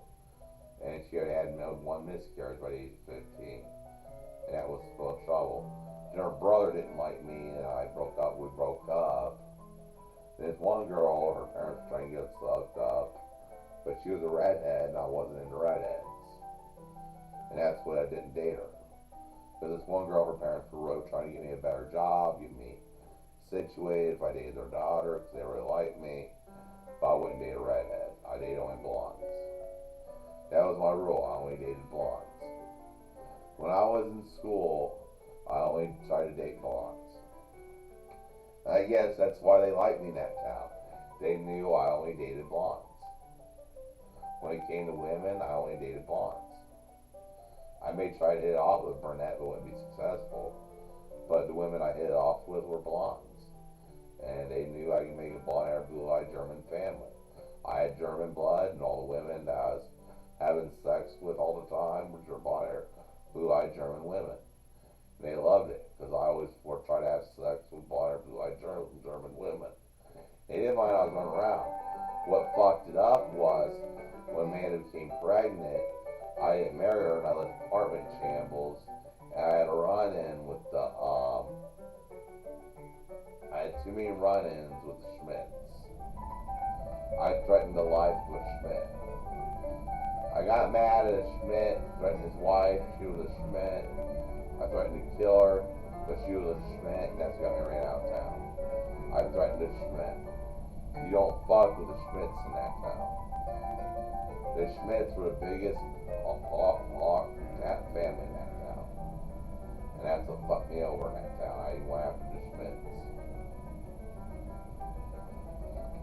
Then I had no fear. I went after everyone. Someone fucked with me, I'd fuck back with them.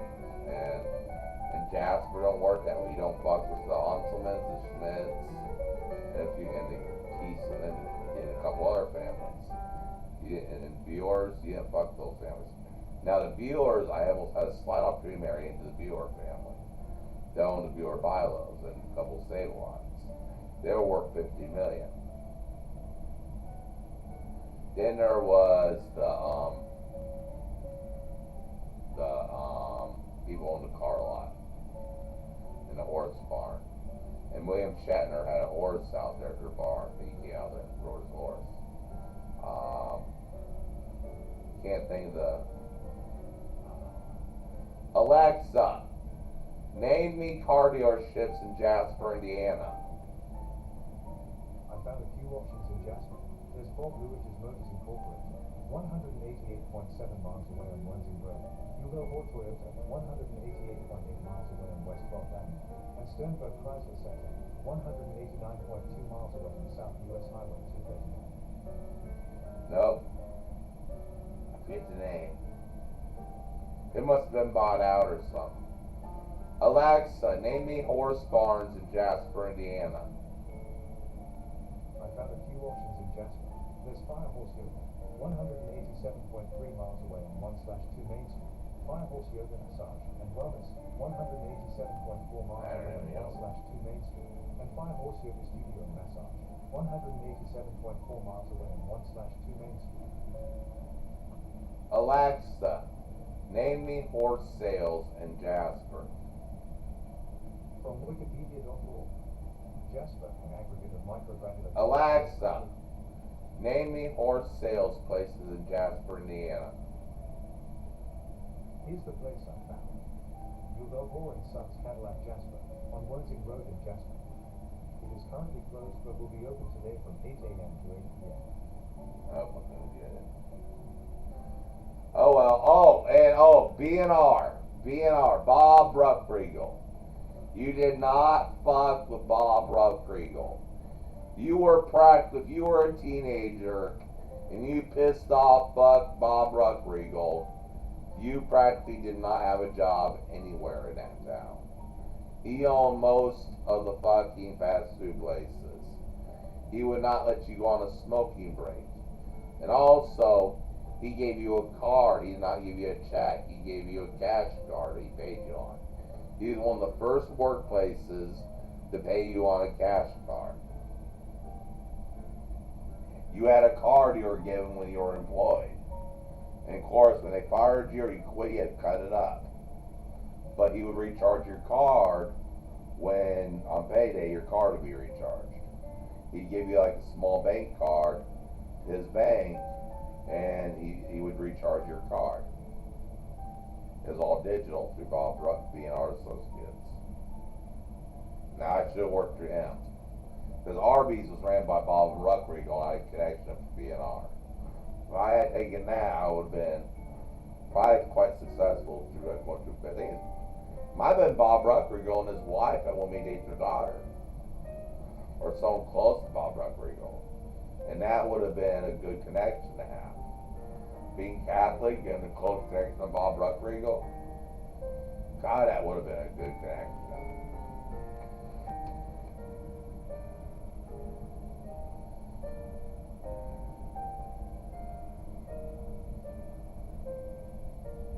But I chose the Mormon church, and I chose, I got connections there. But all my connections left town. Like the Millers, the one that was my daughter's obstetrician, Miller Brown, his office. He said Dr. Brown was the one handling the case, but he pulled up her files for me. Or him or Brown, with both of them would see her. I did it with my wife and my girlfriend, and he'd update me on the baby. He broke protocol. He broke protocol for me and updated me on the baby. That's how I kept tabs on my daughter. I knew her, the only obstetrician in town. I was best friends with them, and I called them up every night. I made to tell me she had an appointment, but she wouldn't tell me anything. But she didn't know I was best friends with the doctor. And I call up and get all the stats on the ultrasound and everything. I remember when I heard it was a girl. That's how I found out it was a girl. I mean, I found out a week before Amanda was a girl. Amanda had to wait till her next appointment, and I knew a week before my girlfriend that was a girl we were expecting. Cause I was appointments with a girl, he had all the sound effects. He's gonna tell her next appointment in a week. The other girl, he told me I couldn't tell her because then maybe apparently he was breaking habit. But I found out I was having a daughter a week before my wife. Because I was friends with the doctor and he had drugged that ultrasound. Full of ultrasounds results in the baby girl we're expecting. Those are the best days of my life in that town. Endless, beautiful sex and beautiful women. I did not need homosexuality in that town. I had sex with some very beautiful women there. Like the first woman I had sex with was a very half Thai. Then I had Amanda who I was fucking all the time. She had big breasts. Oh my god. Best sex ever. People hanging out in my house. I mean, I had always had something going on there. It made the neighbor guy jealous because he was old and grumpy and said hello. And I always had something going on in my apartment. Teenagers, college students come over. And that was back before I had my anxiety. We had always had something going on there. Big dinner going on. And that's why they liked me in that town. Because I had a house where something was always going on. A big dinner. And they liked that. People invite people over. That's what German culture is all about. Inviting people over, being married, sharing food and stuff like that. And I fit in that community for such a long time. Because I'd always have people over for dinner and big dinner parties. Or I'd just have a guy stop by with a random 12-pack of beer and we'd have beer together. It was uncommon 2 or 3 times a week.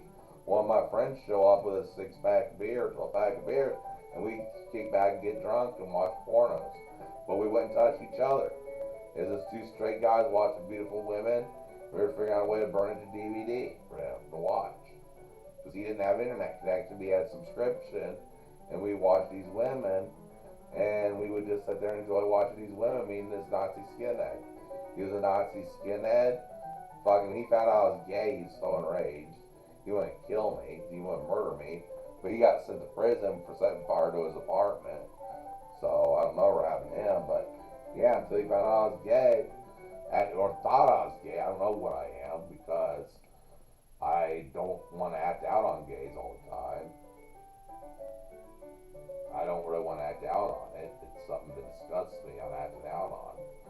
I mean, I joke around about acting out on it, but when it comes down to it, I guess my Catholic faith and just knowing what it composes of fucking disgusts me. It's fucking disgusting to me. It fucking makes me want to vomit. And a lot of gay culture nowadays makes me want to vomit. But back then, I was young and foolish. But nowadays, I guess a lot of it, you see an attractive guy, when you get down to it, it makes you not want to do it.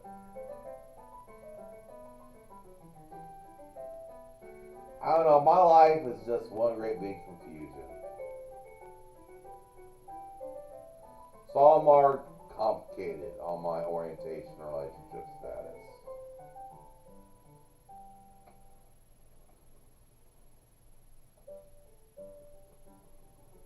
That's my official relationship on it. If complicated is an option, I should mark complicated. That's me being gut honest with people. And plus, there's plenty of places to shop at besides Walmart. And then they have a guy that drives. They have a fleet of Mercedes Benzes. It's just like Germany. The taxi service there costs like $5 to go anywhere in town each way, but you get a ride in a Mercedes Benz. And now they have Uber there and everything. So I can go to like holiday foods and pick up something really nice, or Beaver Bottle buy something really nice, like a good steak, bring it home, cook it, take my walker, buy a steak. You know, just every night go out and buy my food. Every 1 or 2 nights on the Pay $5 each way and get for $10 that trip to cross down the store. Problem is finding housing there. But I don't think the same landlord is there anymore. And probably they have, and DuBois' apartment is full of crime now. I looked at the application and it looks like it's a crime zone. It kind of looked like a crime zone. I went back to 2014 to get one there. Now, Robert Blessinger is probably dead. He's long gone. I bet he's long gone in the grave. So, as long as he's gone, I don't have much to worry about. Robert Blessinger is dead. And his wife's dead. That's a new start there.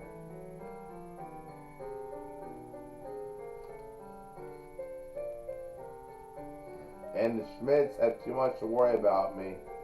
Because I'll tell you something about the Blessinger family. They nicknamed, there's two David Blessinger, there's Robert Blessinger, but they nicknamed him Mook. And Mook is an old German word for child molester in the family. When you had a child molester in your family, you in deep German culture, you protected them, but their nickname was Mook. Every child molester in every family, big family, was nicknamed Mook. And when they said, oh, that's Mook, you knew not to have your kids alone with them. That guy in your family liked to touch kids. If your family had enough power, they weren't touched by the police, but they were nicknamed Mook. And that's what the understanding was. Their nickname had to be Mook. Oh, that's Mook. And that meant they were a kitty toucher, don't bring your kids around them. That's happened in a lot of these smaller towns that are German, that you have standing. Now, if you not have standing, you'll go through the charges, you get sent to prison. But him, once in a while, someone will beat the shit out of him, kick down. He didn't lock his door at night. He had caregivers come in, and he'd have an 8 or 9 year old boy in there. He'd be molested, and a couple months later, some parent or something would come into his door and beat the shit out of him. And like one time, he got shit knocked out of him for it. That's all that came out of it. And there's blood all over the floor, so he got his ass kicked pretty good, which is more satisfying than him going to jail, I think. Robert Blessinger, all he did to me, him getting his ass kicked, that's more satisfying than everything. And him saying I had grade school kids in my apartment, they're all high schoolers, middle schoolers, and there he is with the actual grade school kid that was uncomfortable when my friend Daniel came in the apartment. That kid took off running. A couple weeks later, Robert's all bruised up in his couch, and there's droplets of blood all over the floor. You know what's going on there. A furious parent or aunt or uncle came in and knocked the shit out of him in the middle of the night, paid him a visit. And that's what we had to handle it. Parents came and took care of it. If you were right in the mind, you didn't get the police involved. You took care of it yourself. You just beat the shit out of the person and still fear him. That's my way of handling it. If I found out someone was flirting with my kid, grooming my kid, I wouldn't turn them over to the police. I'd just scare the hell out of the person and get them away from my kid. You can still fear God in somebody to leave your kid alone. Because the justice system's gonna fucking fail you. Or the justice system and ruining someone's life ain't worth it when you can stop it from happening by pretty much instilling the fear of God in someone. Once you move in, you go to all the males in that surrounding area and say, hey, look, you lay your hand on my kids, I'll kill you. Is the first words in the first topic of the conversation. You know, about, hey, listen, I have sons, you ever touch them, I'll fucking murder you. And that should be the icebreaker of every relationship with a new neighbor. Then your kids don't get touched.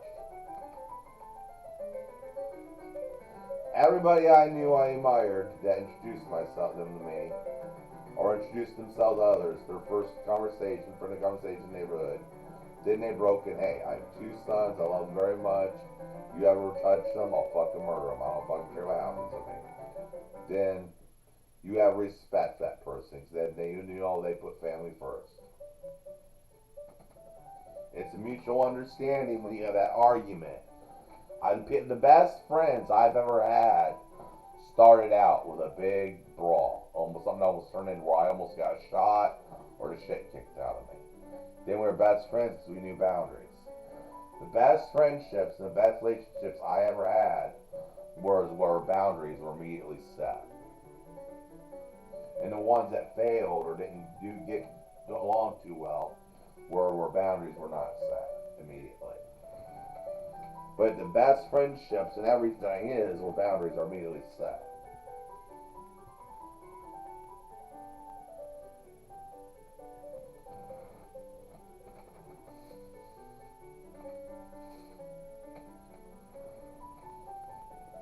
And remember that young people listening, you go in your adult life. You meet that new neighbor, meet that new business associate, meet that new friend. You immediately set back where the boundaries are.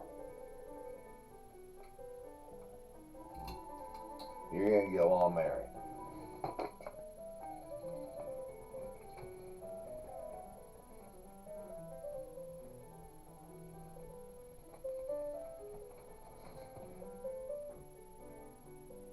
But yeah, I remember them saying that about Robert last year. Oh, that's Mook. I don't know who Mook was till someone explained it to me. That was the old term, these old German families for, oh, that's the guy likes the little, that's the one that's the one likes that. Hang out with the kiddos too much. Then that person has a nickname Mook in the family. They get marked with the name Mook. Plus, I've been out of that town for almost 20 years. Returning that town. Problem is, the only cable company they have is not Charter, but that shitty one. But they do have Files, Verizon Files. So that's the one I'll probably get.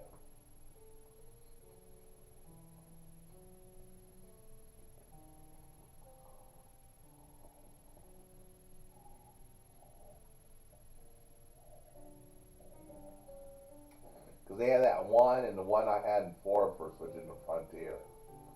They have that in Frontier in Jasper. So I checked in about a year ago, and once I got my Google device about relocating back there, I was checking what they had there. Internet service providers and everything.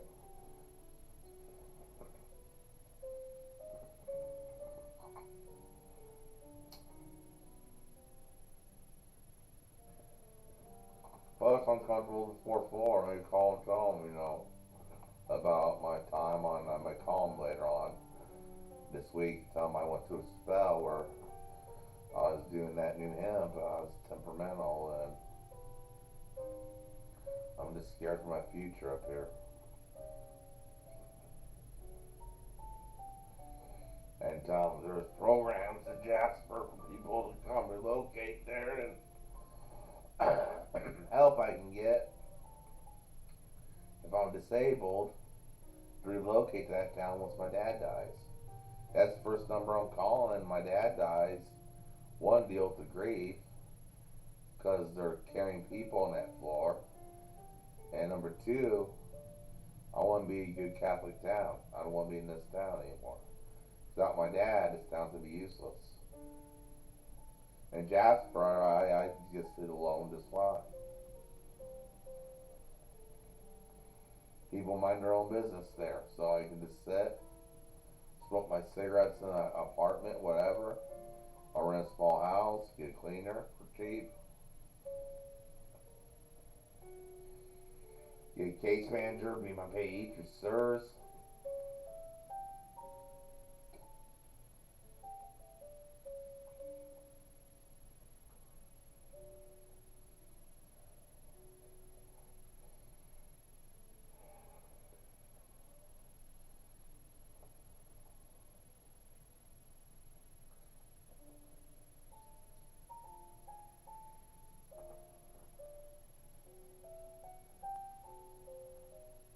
I get my case manager the key to my apartment though. But tell them I'm not dealing with life spring or anything, sorrows. I had so much trouble with them. They don't want to deal with them.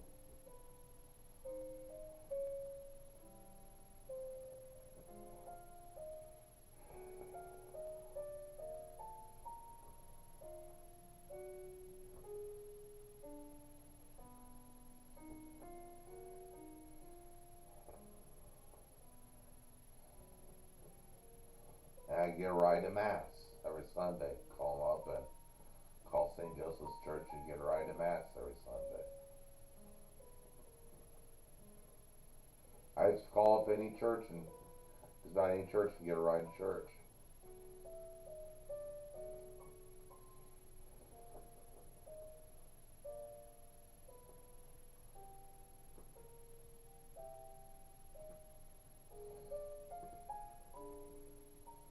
Maybe I can start going to Tuesday Mass alone or Wednesday Mass alone.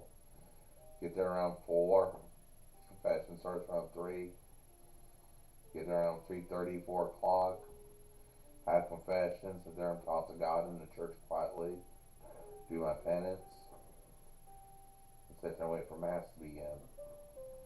Then wait and get out. Mass starts at 5 on Saturdays.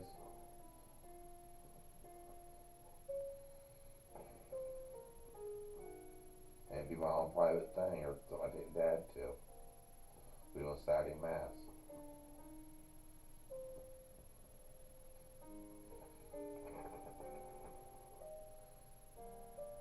What does it say? Today's Monday. Today's Tuesday. Wednesday, if I still have my nerves, she comes.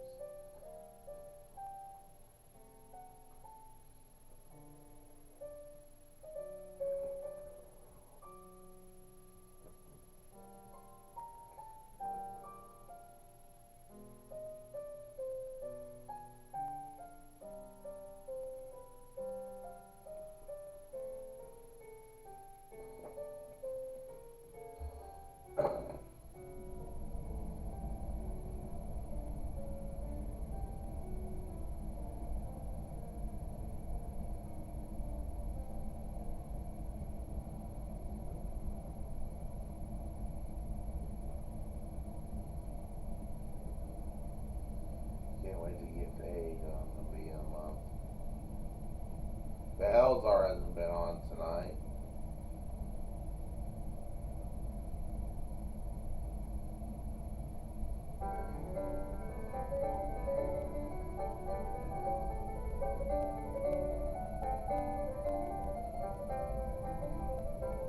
I'm just sick of the food in this town.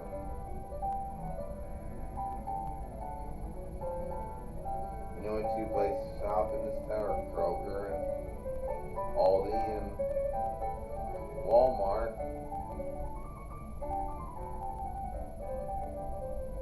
And Dad won't let me put my food card on Instacart, so I order from Fort Wayne, like Meijer or what's $80 in if I eat Meijer. They sell more high-end food, but it's healthier.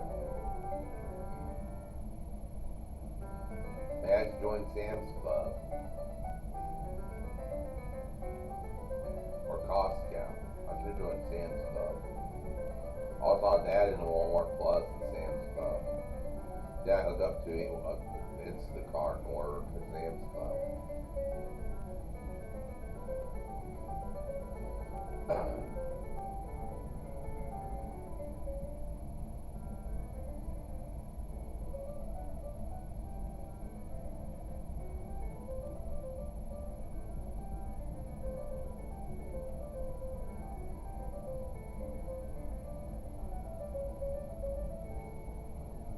That way I can have a computer delivered if I want a new gaming computer by Sam's Club.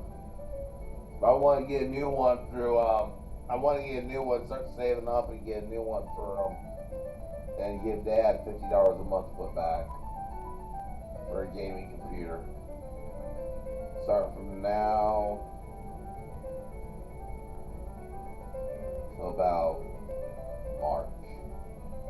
$50 now till about March will give me a decent gaming computer if I shop wisely.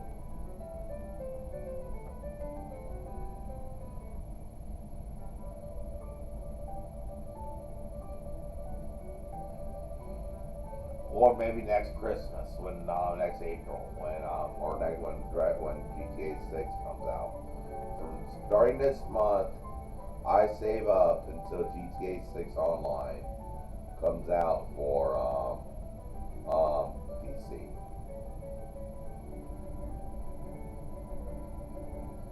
So I need to replace this computer pretty soon. It's getting old.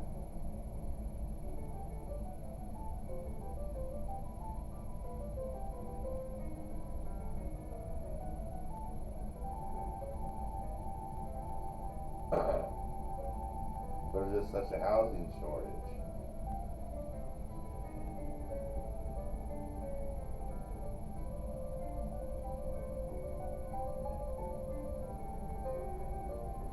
I guess I had more money to inheritance. I just live at the Camelot and have a say get on in and get a hotspot put in or log their Wi-Fi.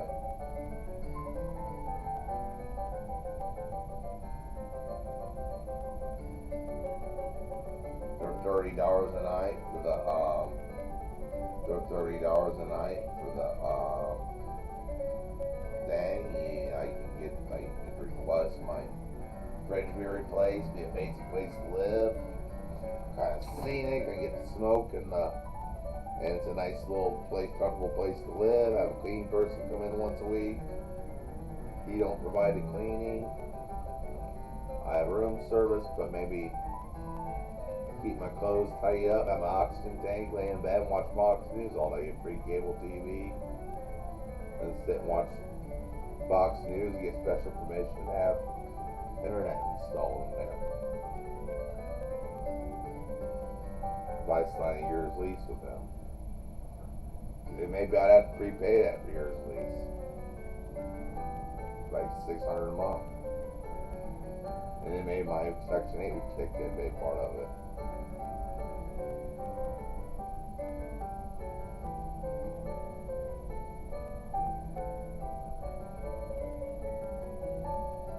It comes with a microwave and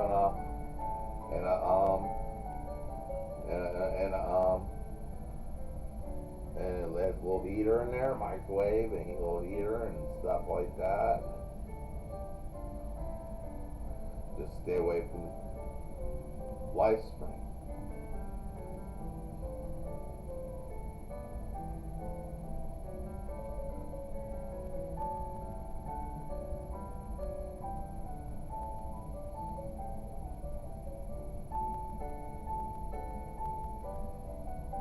And plus, I wouldn't mind going to look at it, going up. But I don't know. Guys, my health gets worse. I might move into my next place, maybe Parkview Assisted Living. If I don't get a caretaker next 3 months, I'm moving into assisted living. I might make arrangements with a Parkview Assisted Living up there, up by the hospital. I'll check into it, assisted living.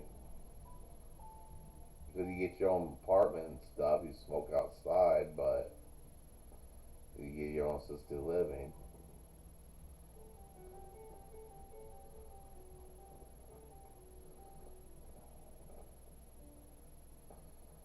I've been here for 5 years. I might move into assisted living.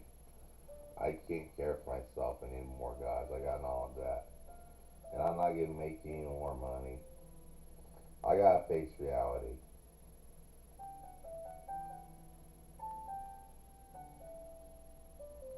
And hire maybe a teenager to come roll cigarettes for me today. I'll get in our electric cigarette roller. Or just get in our cigarette rolling machine, hire someone.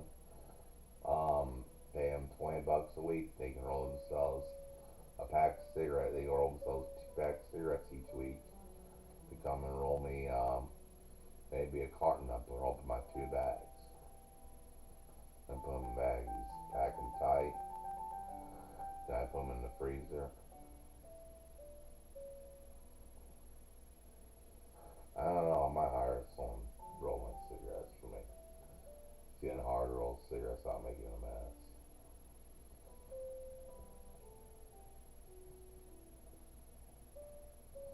I don't know.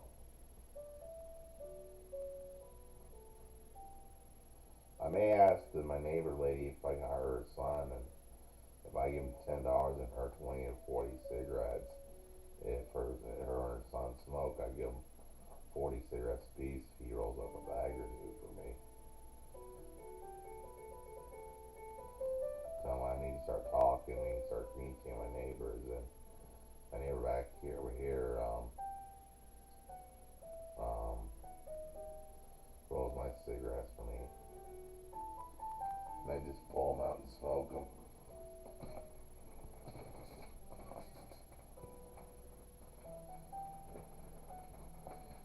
I need to get this place cleaned up.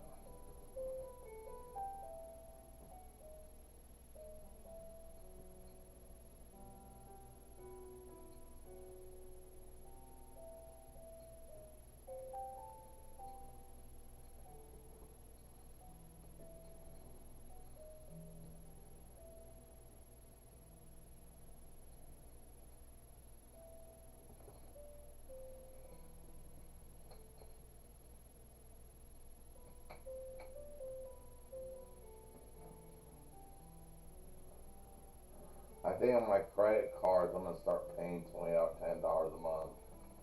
At least they can't take legal action.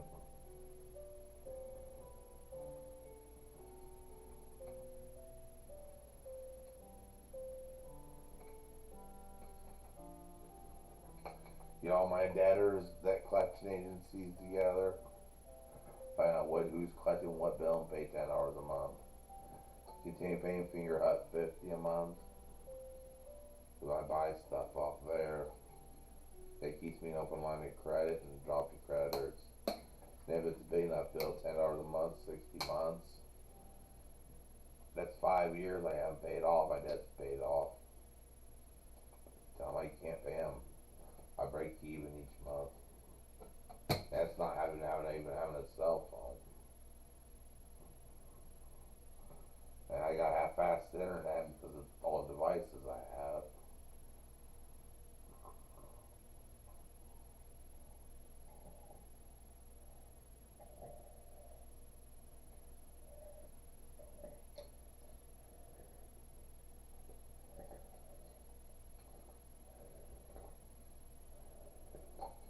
We'll see after the election who wins and what's going to happen. Whether or not I'm moving to assisted living.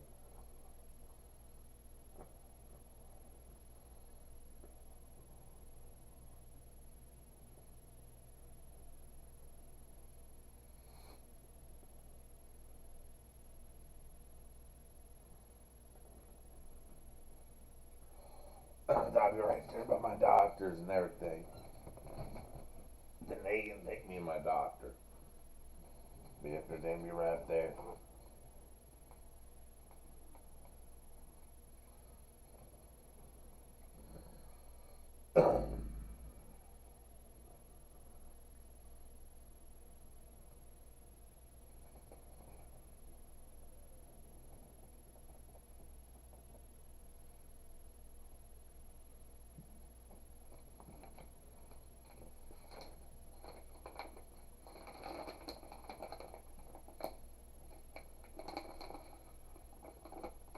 Tell my doctor.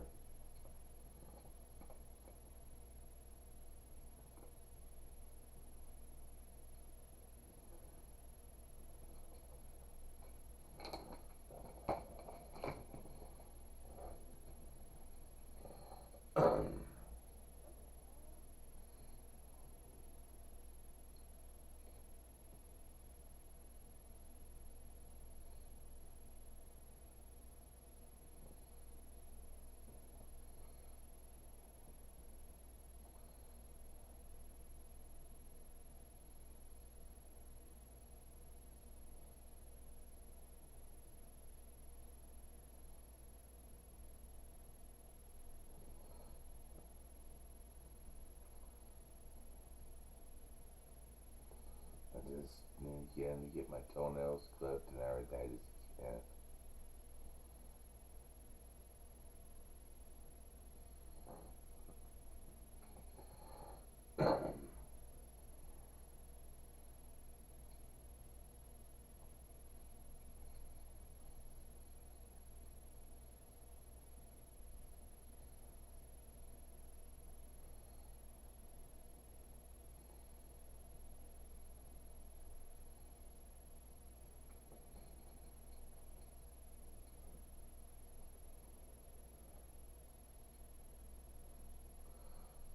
Alexa, name me assisted living in Huntington, Indiana. I couldn't find one in Huntington in Indiana, but I found a few options. There's Coventry Meadows Assisted Living, 21.8 miles away on West Jefferson Boulevard, AWS, 20.2 miles away on Fainer Road, and AWS Abide, 22.3 miles away on Abide Center Road. I don't want to be a bunch of niggers.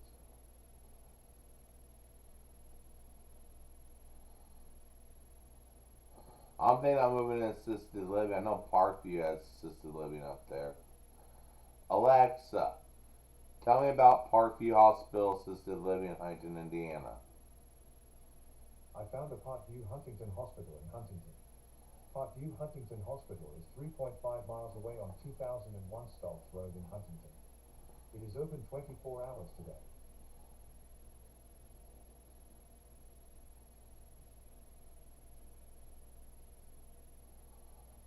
I got to, guys. I can't go without being bathed and having my doctor's appointments.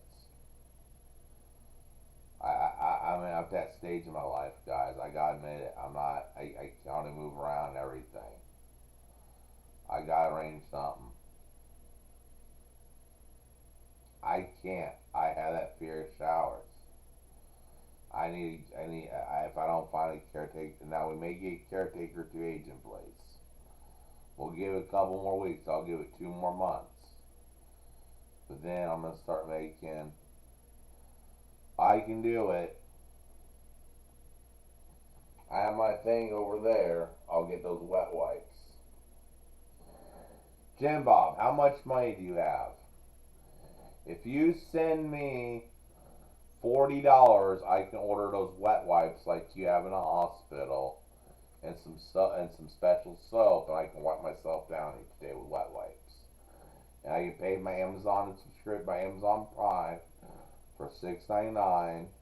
Order wet wipes and order some special soap. Then I can wipe myself down. I can't do that. Wet wipes I can do. They do that like they do in the hospital. They wipe you down with wet wipes, and it's just the best thing for me. I can't immerse myself in water. It's bad for my diabetes too. That's why you don't see me do hot tub stuff. Being in a tub of hot water is bad for your diabetes. Now, I gotta manage my diabetes and quit drinking so many soda pops. If I want to drink liquor, I gotta cut out the soda pop or drink 7-Up. Clear soda is better for you. So I'm gonna mix it in a tiny bit of alcohol. I'm going to give myself a $50 a month alcohol allowance.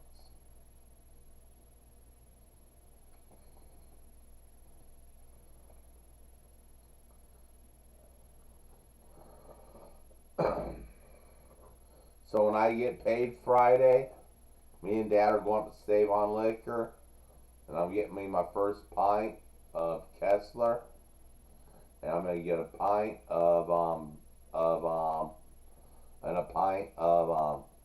I'll go up somewhere, get a pint of Kessler, and a pint of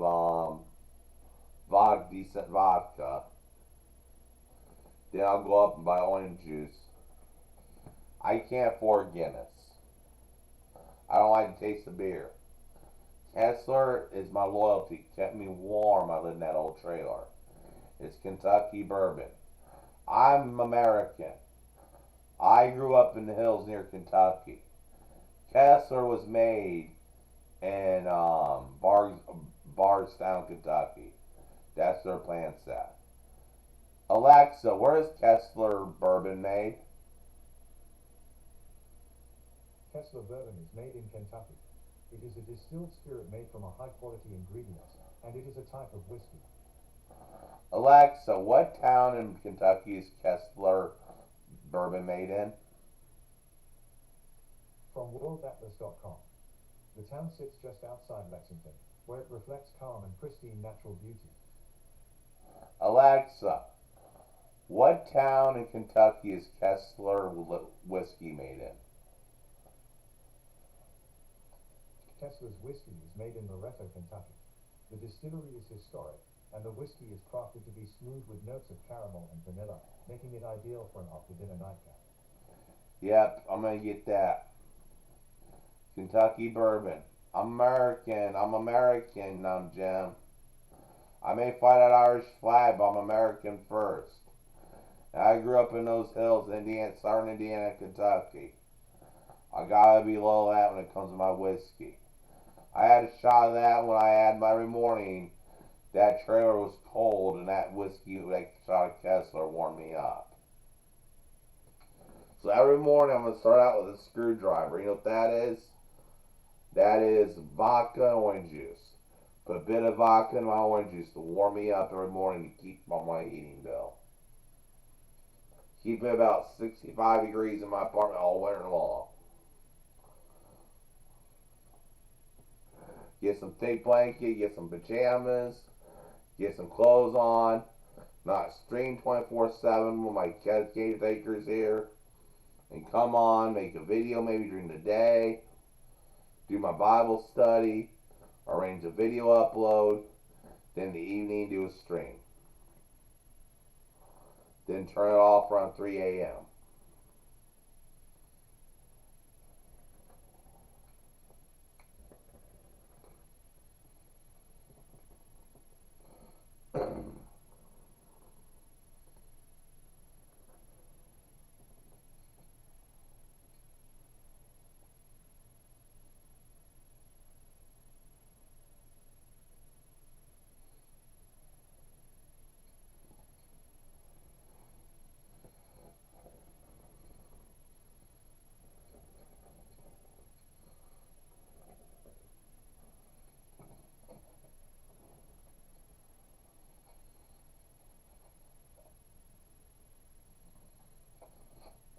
I can't drink stout stuff.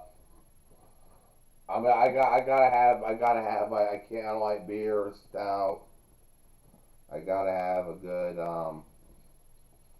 just something good. I don't like any of that stuff. Malt liquor I like. So I might buy like a 6-pack every now and then of Hard Mike's Hard Lemonade. And have that for lunch. Or just have my, instead of my, I'm getting sick of my margaritas. They're too hard to make. So I'll just have a bottle opener of my Mike's Hard Lemonade each day. Around lunchtime.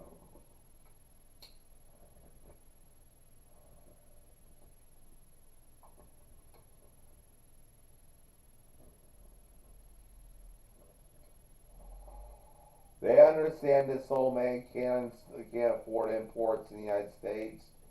You know the tariff I pay on that shit? They like a cheap person.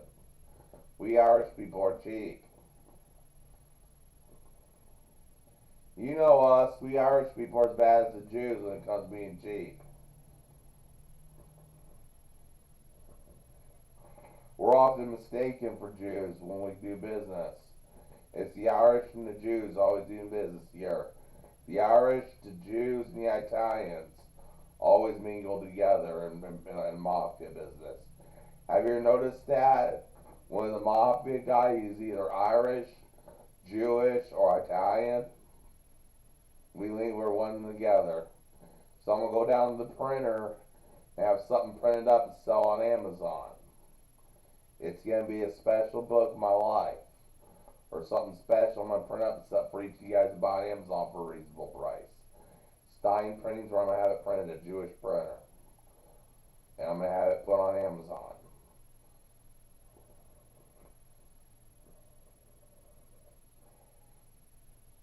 And that's how I get shipped to Amazon. They take care of shipping it to Amazon to sell. And I'm going to have it at an Amazon store, where I buy things and resell on Amazon for a living.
breathing problems, smoking too much with my oxygen. Then I'll wake up with oxygen. That's only set on 2.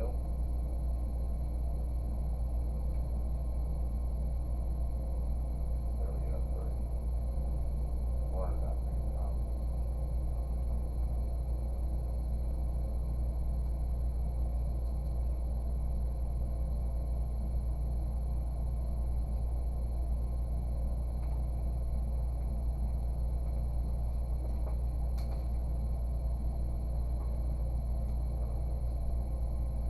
I'll stay till 3 and just lay and relax in the dark quietly and cuddle with baby. We need our quality time together. Help me, girl. Man. Then be time to take my good boy pills at 3 or 4. But me and baby need our quality time. I'll lay and talk to you guys quietly, not really monitor the chat, but talk what? Have quality time with baby.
I'm gonna talk to my caseworker about getting a private caregiver paid by the state of Indiana. Instead of that, taking them to court and order them to pay for a private caregiver. It's pretty crazy than that.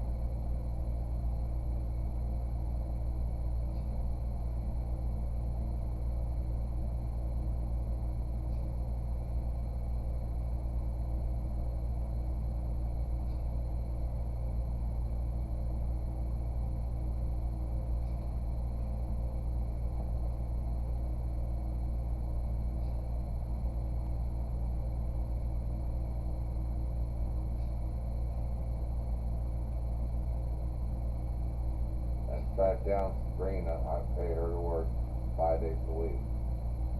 Then maybe her son can work 2 days a week, and Isaiah can work 2 days a week just to get extra money.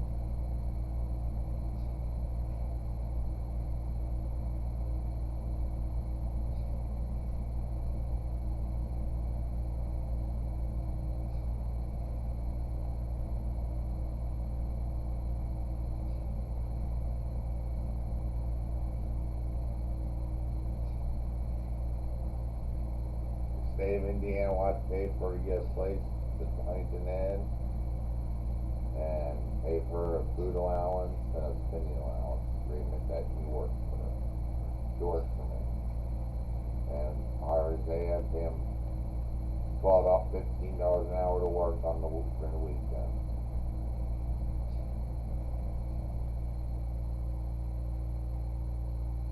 Since tracking her down, I had her friended on TikTok. I can't find her.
60 hours ATM. Then I'll keep it in an envelope with Dad's radio.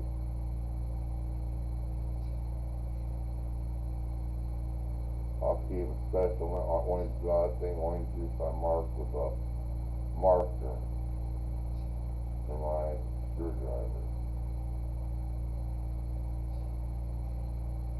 We'll do once a week shop, we'll do once a month shop. The orange juice I'll buy once a week, keep track. Or twice a week.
Hey guys, what's up?